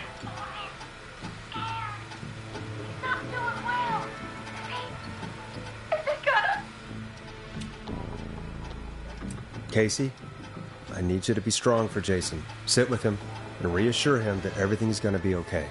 Okay? Okay. Please. I can't give him what he needs. Please, help. I can't lose him. All right, Forrest, we need to hurry. Jason doesn't sound like he's doing too well. You said you knew who to call earlier? Who was it? We need to call John Hedges. He lives on Nancy Drive. He didn't really participate in the first aid training, but he's a former war medic. He's probably the most trained person we have. Really? I never really spoke to him before.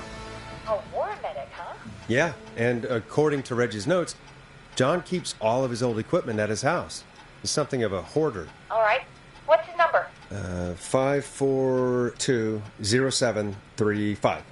Calling now. Let's hope he picks... Who the hell is this calling me at? What time is it? John, it's Forrest Nash here at KFAM. We have an emergency and we need your help. Forrest, if this is a work emergency, then it can wait until the goddamn morning. Just leave me a note like everybody else. A man has been stabbed by the Whistling Man, or... Never mind. He's lost a lot of blood, and he's passed out. We need you to help him. The Whistling Man? What kind of joke is this? John, we're not kidding. A man is gonna die if we don't help him right now. Seriously? I haven't been called on for over 10 years. Where's the patient? What's his condition? He's at 25 Nancy Drive. I think we got his friend to stem the bleeding, but he's gone into shock. He's passed out right now. You say he was stabbed? Do you know the extent of his injuries? From what we were told, he has 2 major stab wounds. One to the stomach and one to the leg. The knife is still in his leg, and the stomach wound is open. Understood. Let me grab a few supplies and I'll head right over. Damned if he dies on my watch. Thank you, John. We'll let him know you're on your way. Good luck. Hello, Casey. Are you there? How are we doing? Bad. Jason seemed really weak, and then just started thrashing. What about now? Is he still thrashing? He's passed out. Please tell me you found someone to help. Casey, help is on the way. My colleague will be there soon. You hear that, Jason? Someone is coming.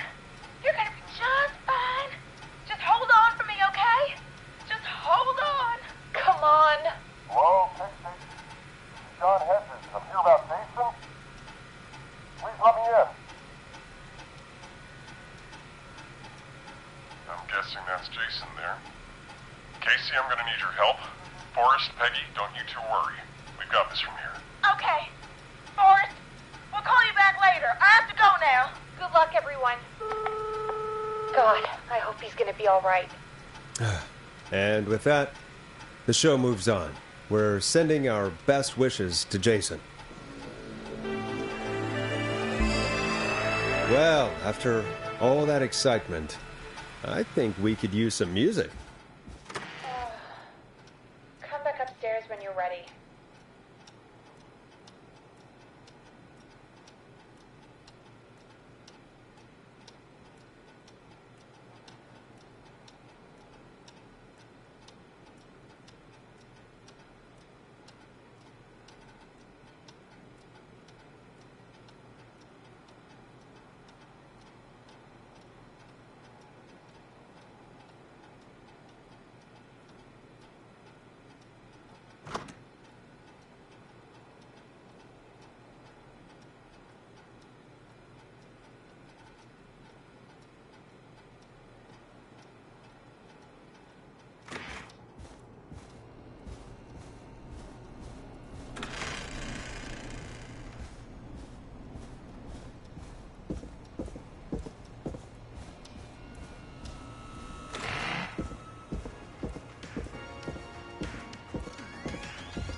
Getting pretty late. This might be your last break for the night, so try to enjoy it. Give me a buzz when you want to go back on air. Let's roll. You got it. We've got another call coming through, too. Okay, Forrest, shut the music off.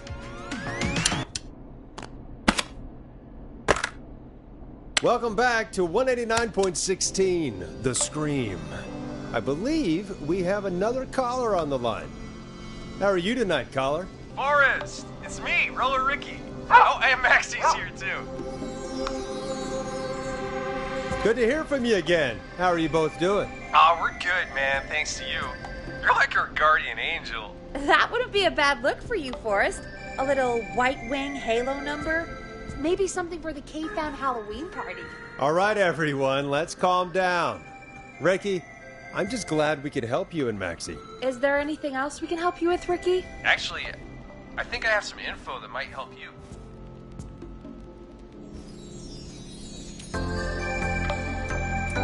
All right, I'm waiting. See, man, me and Jason know each other. You know each other? Yeah, we went to Gallows High and played on the football team together. He was a gnarly offensive linesman, and I was our star wide receiver. Runner Ricky, they called me. All right, and what does that have to do with tonight? Well, because George, the guy who drowned, he was on our team too.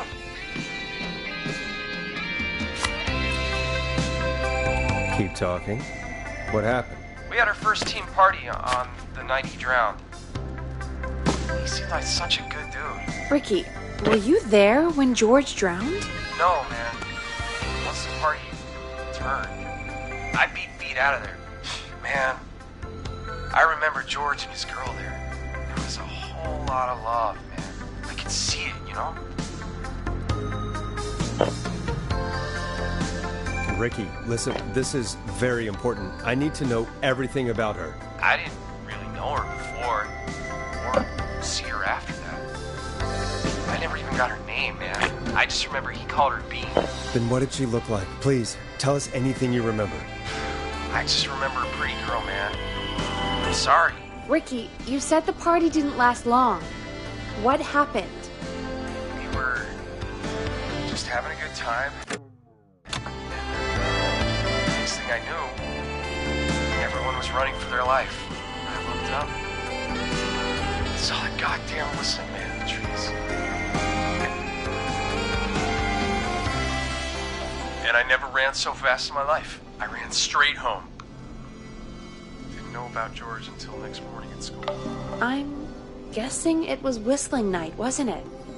That the whistling man was just another kid. Yeah. I don't know how George died, but I always felt like if anyone deserved to die that night, it should have been me. And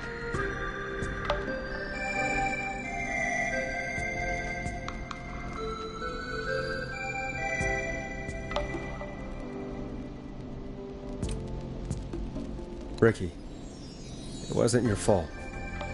You're not a bad person. I know that now, man. It took a long time to learn, but yeah, just thought I'd tell you all what I know. Thank you, Ricky. This helps. Thank you. You got it, man. Anyway, I think it's time for me and Maxie to free up your phone lines. Thanks for listening, man. I'll let you to it. Night, Ricky. All right, folks. Looks like we got a new lead in the case. If anyone has any info about this mysterious bean, please call in. If she was George's girlfriend back then, she's probably in her mid to late 30s now. Oh, we have another call coming in, but hang on. What's up, Peggy?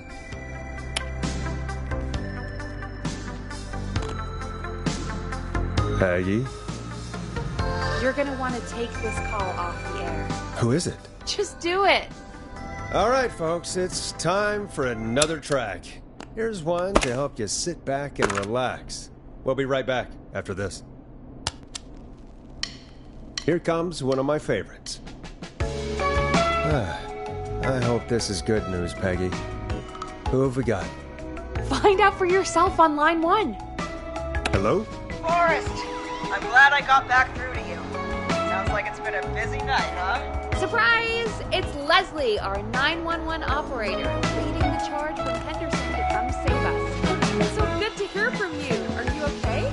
We're doing okay. Sarah and I are both happy to be headed back home. We're happy to have you too. Wait, Sarah? Oh, yeah, I mean Deputy Martinez. Anyway, we got back into radio range a little while ago. We've been listening in, but haven't been able to get through until now. Ever since you found Sheriff Matthews, it's only gotten worse. It's been a long night. Well, it shouldn't be too much longer now. I'm glad I got through to you. I wanted to let you all know what's going on. I made it to Henderson. Turns out somebody had cut the phone lines, and they had no idea what was happening. After I told them, well, their sheriff sent a goddamn squad back with me to stop this. That's great news! That's crazy about the phone lines, though. Do you think the Whistling Man cut them? I'm guessing so. I don't know how the Whistling Man did it. But that doesn't matter right now. Listen, we're coming in hot, but we need your help. I know Gallows Creek isn't a big town, but if we don't know where the Whistling Man is, we can't get him. Her. That's where you come in. You can count on us. What do you need? It might be a long shot, but here goes. The Whistling Man already called up a few times. I bet she calls again. We're still a little ways out of town, so if she calls, stall her. Buy as much time as you can for us to get in. And while you're talking to her, try to figure out where she is. We'll be listening in, so once her location is known, we'll head straight there and end this nightmare. I'll do my best. I know you will. Heck, I can see the headlines now. Forrest Nash's interview of a lifetime. Anyway, I'll radio the other cars and tell them the plan is a go. Hopefully the next time I see you, it'll be with our killer behind bars. Take care now. We'll see you soon, Leslie. Oh, thank God. It sounds like this is almost over. We're nearly through this. Best we don't waste any time then. Let's get back on air. You got it. Bringing you back live now. Welcome back to The Scream with me, Forrest Nash. The line is lit up, but before I get to our next caller, I just want to say, things are looking up. It's almost over, but for now, let's bring in our next caller. Evening, caller. This is Forrest Nash.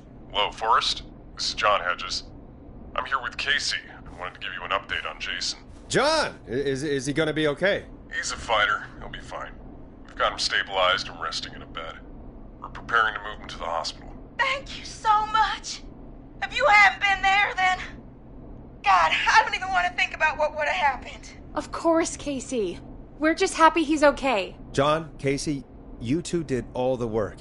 Tell Jason to get well soon from us, whenever he's up for it. Well, why don't you tell him yourself?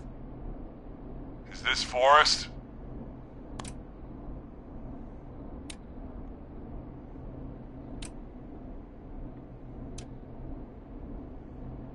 The one and only. I hope you're feeling better. It's good to hear you, Jason. How are you? Oh, well, you know. I've got a hole in my stomach, and there's a knife in my leg, but John gave me something to take the edge off. So, I might feel even better than either of you. Oh. Take it easy until you get to St. Gabriel's. I will. But, before that, I needed to call you. I'm guessing the Whistling Man is still out there?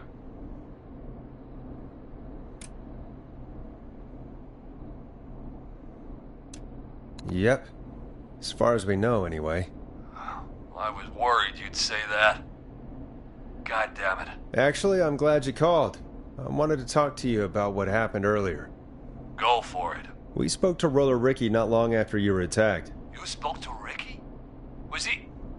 Is he alright? He is now. I mean, he was attacked earlier, but this call came after. Hey, guys, I'm really sorry, but there's a call on the other line. I just need to make sure we don't have another situation brewing. You fill Jason in on what happened. I'll be right back. Sure, Peggy. Sorry, Jason, where was I? Yep. Ricky's fine. You don't need to worry about him. That's a relief. He told us about George. Sounds like everything's finally coming out now. It's been tough to hold it all in. Sounds like you've been holding back about something awful, Jason. I'm part of the reason my best friend is dead, Forrest. And the few who knew about it said if I ever said anything, I'd find myself in jail. For a long time. It was hell. And then the town just moved on. Like he'd never existed. What happened that night? I went along with the stupid prank, that's what. Whistling night. Some of the guys on the football team had an idea for a way we could haze the newcomers. We decided to plan a party in the woods and have the Whistling Man crash it. It was stupid. We each had a role. I was the stabbed friend. At the party that night, I left the group for a second, met our Whistling Man, pretended to get stabbed in front of everyone. Started an almighty panic, those screams. That was the last time I saw or heard George alive. How did George die, Jason? I don't know. I was playing dead. But when I heard her scream... Ricky mentioned a girl named Bean. Is that who you mean? Bean? Oh, yeah. I guess George did call her that. Yeah. He called her Bean. I heard her again tonight, Forrest. Her name was... What? What happened? Are we still on air? No, we're not. Seems like the power is completely gone. How do we get it back on? I don't, we can use the emergency generator down in the basement. Reggie picked it up a while ago in case we ever needed to do an emergency broadcast. An emergency broadcast? Emergency? You know, nuclear war, alien attack, broadcasting a serial killer's location to the cops so we can end this nightmare. Fair point! It's in the storage area, in the far back corner, up on the wall. You might have spotted it earlier when you were digging around for all those tapes. It'll have a big red button. Just press that. I'll see you when you're back.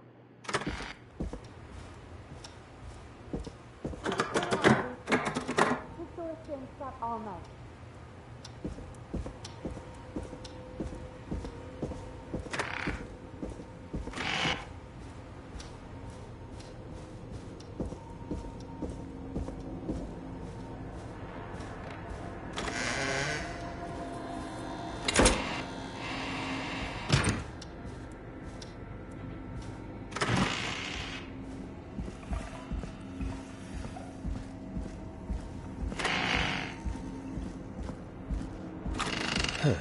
Far back corner. Why is this station so big?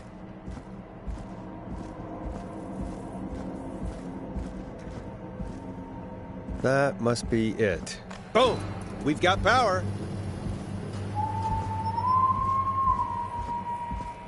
The Whistling Man. I need to warn Peggy.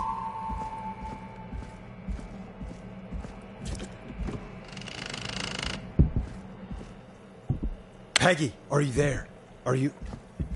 Peggy! I need to get back upstairs.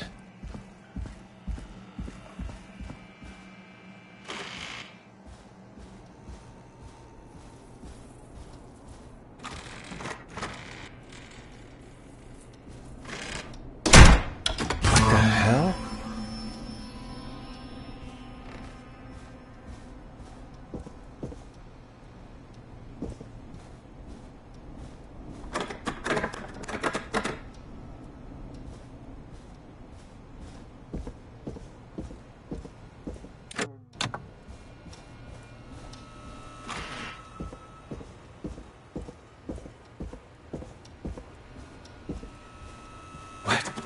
Why is it locked? What? Why is it locked? What? Why is it locked? What? Why is it locked? What? Why is it locked? What? Why is it locked? What? Why is it locked? What? Why is it locked? Oh no. Peggy! Where'd you go?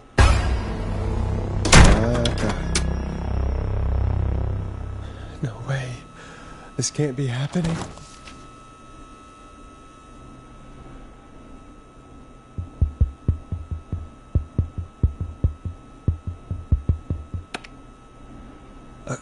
A call. Where's Peggy, Dawn? Have some patience, Forrest. It's almost the end of the night. Almost the end of the show. But it's not over just yet. Got a little time still. So let's make the most of it. What do you mean? Make the most of it how? Well, Huh? I thought we'd end tonight's Whistling Man special with a special guest. The one who started it all. Oh, let me take that out of your mouth and... You crazy bitch! Let me go! Welcome to the air, Mr. Teddy Gallows Jr. Wait. It's all gonna come out tonight, Teddy. Your daddy and his money saved you 20 years ago. But even if he crawled out of his coffin with all the money in the world... Wait, where the hell is Teddy? How are you talking to him if you're here with me? Because I'm not there with you, Forrest. I'm here with Teddy. And if he says where that is, well, he knows he'll get it. I can see you. You're standing right in front of me. Oh, I get it. You're wondering who was there in the station with you. Forrest Nash, let me introduce you and all of Gallows Creek to my boy, Henry Barrow. Hi, Henry. Nice to meet you. Don't mind him. He's just shy.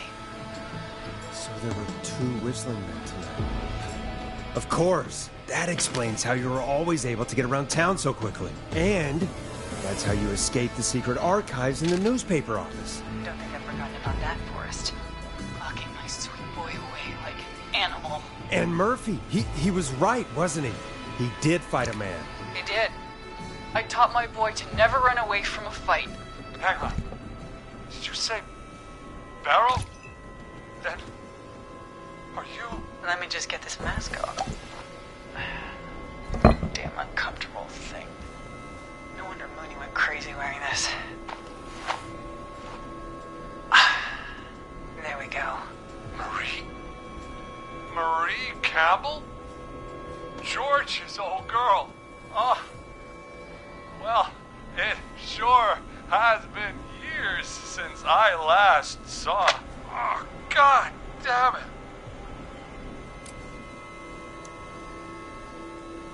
I'd be quiet if I were you, Teddy. But I'd listen to Forrest. Everyone's gonna know now what Teddy did. He killed George that night. This night. 20 years ago. Listen to me. You're gonna talk when I talk to you. And not a moment before. Meanwhile, Forrest, I'm gonna give you the chance to talk. You're gonna help me reveal what really happened to George all those years ago. I won't do it, Marie. I won't be part of this. You sure that's what you want to do, Forrest? Last chance. All right. I'll do it. Good. Then let's talk about the night George was murdered. Murdered? Listen, I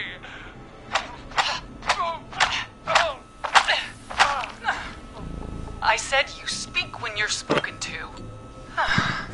Now, I know you've done some good work tonight in piecing together what happened to George 20 years ago, and that's why I want you to interview us.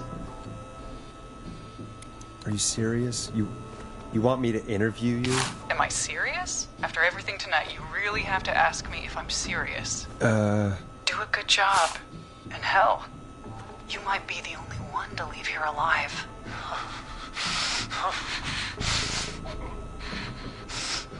I need to drag this out.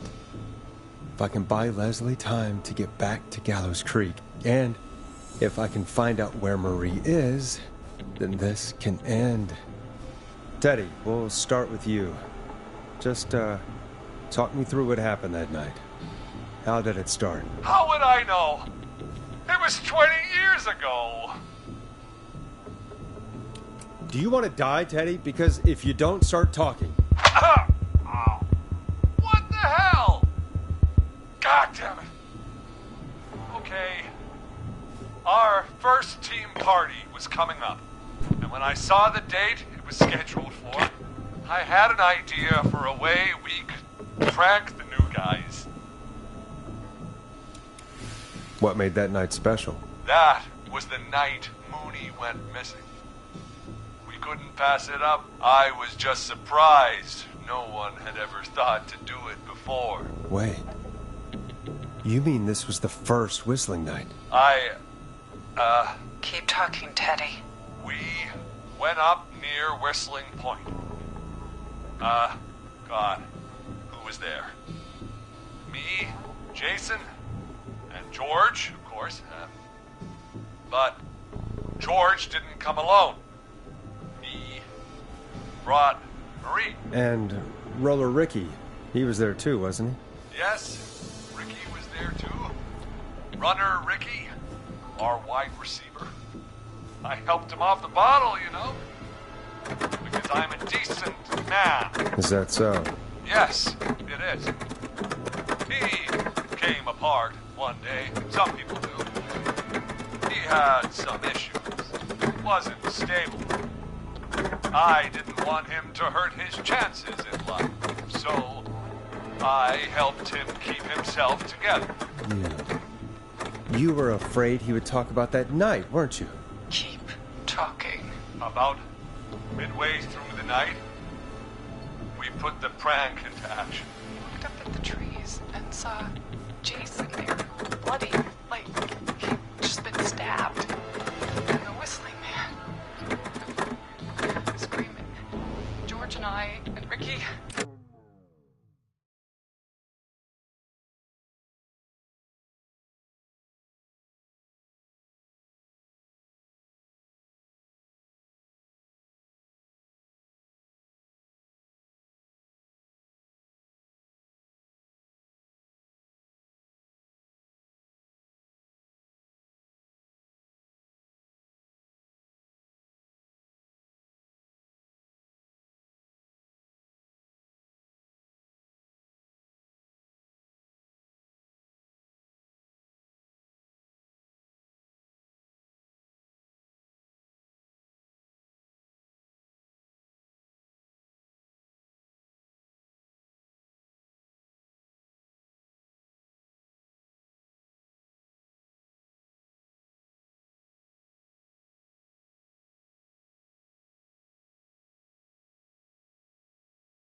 We got left behind.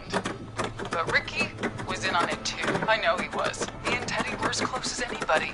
Teddy must have told him the plan. No, Marie, you're wrong. Ricky didn't know. What? Did you miss that part of the broadcast? I spoke to him earlier. He had no idea what was happening. He said he was as terrified as anybody. Isn't that right, Teddy? You didn't tell him, did you? Ricky never could keep his mouth shut. If we told him, he would have given everything away. But well, it doesn't matter. He didn't run his mouth enough to tell anybody about it afterwards. He's still guilty. It was just a stupid prank.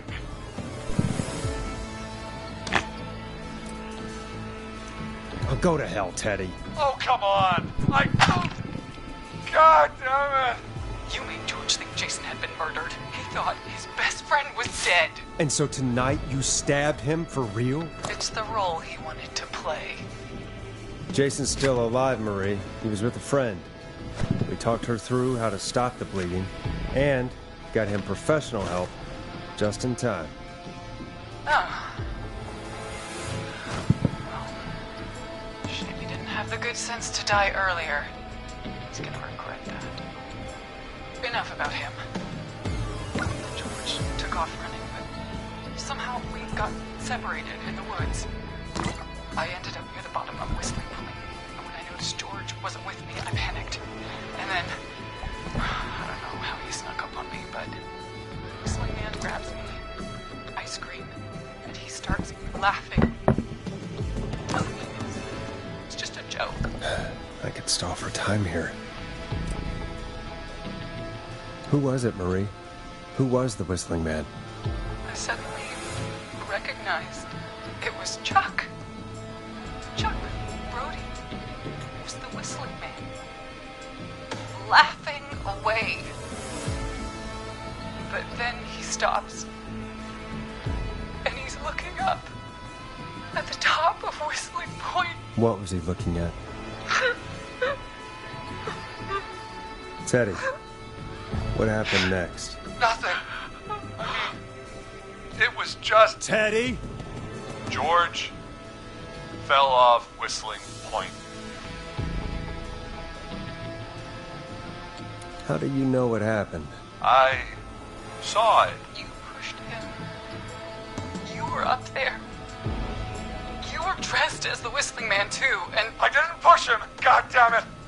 I just chased him up there, and he kept backing up. When I saw he was about to go over, I reached out. That's what you saw. You liar. It's not my fault. He didn't know it was a joke. If he'd had any brains, he would have realized. Ugh, you bitch. No one's going to believe this. After all you did. I believe her. You... What?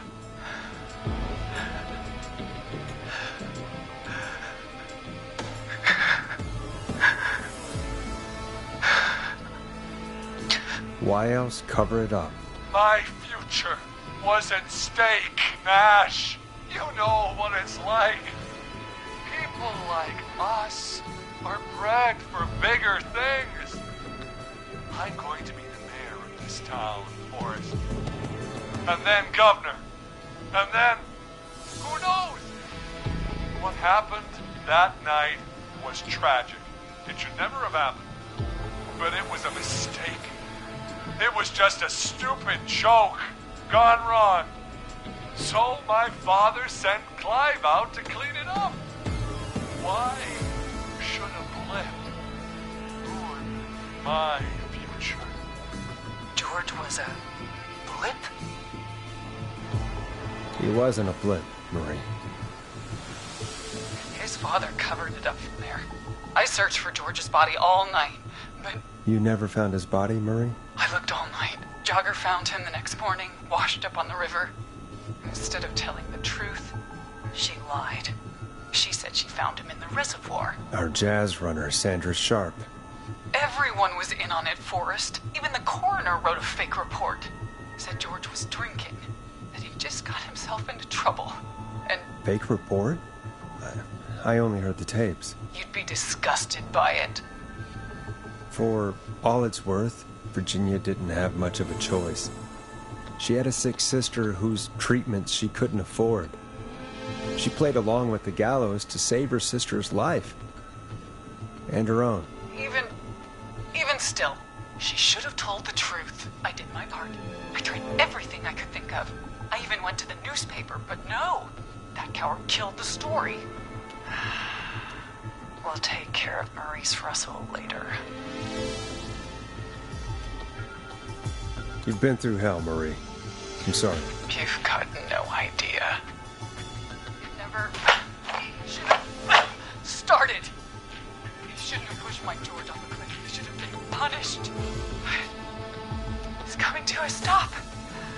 At least for now. Here, where George and I first met, before he joined the football team.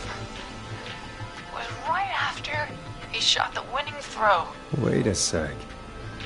You're at Gallows Creek High, in the gymnasium. That's right, Forrest.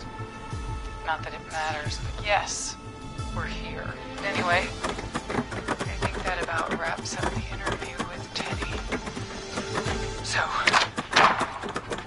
Marie? Where? Oh my god. Peggy! Teddy? You gotta help me. Quiet. You'll talk more later. Now I have to talk to someone who mattered more than you ever did. Peggy.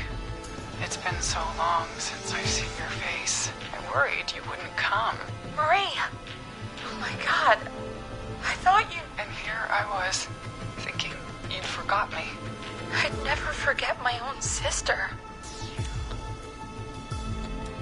Will someone please explain to me what's happening? Wanna explain, Peggy? Earlier, while you were speaking to Jason, I got a call. You remember? Well, it was from Dawn. She said that my sister Marie was there that night George died, and that I should come to the gym for a reunion. And when you walked in, you found out. That my sister is the Whistling Man. Good to see you too, Peggy. Why didn't you tell me any of this? She said that it was my last chance to see my sister. I knew if I told you, you'd try to stop me or come with me when we need you on the radio. And I just... I'm sorry. This has to be a lot for you.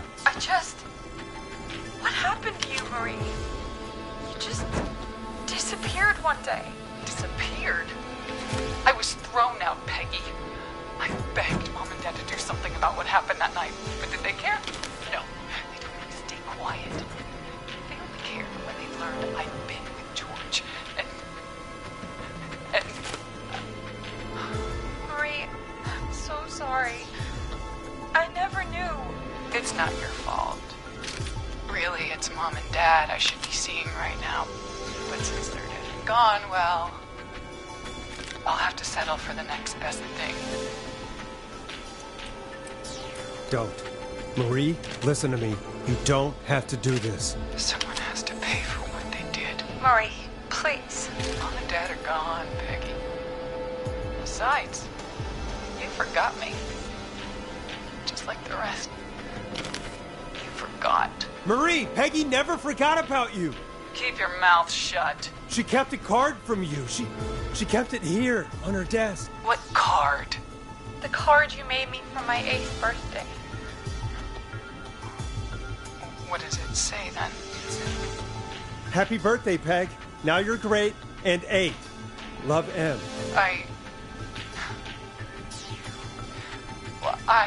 Henderson police! Freeze! No! Henry! Get out of there! Peggy! We have 2 wounded, and we're in pursuit of the suspect. Henderson police! Freeze! Forrest! Leslie, how's Peggy? She's been cut pretty bad, but we're here now. I'll be okay. God, Marie! Hey, Zara! I need you to look after Peggy. She needs help. Now, we got here just in the nick of time. Where's Marie? She bolted right as we got here. The police are right on her heels. It won't be long now. It's over, Forrest. Well, folks, it was a long night, but we made it through together. I'm gonna head off to go check on Peggy. This has been Forrest Nash. And it's been a scream.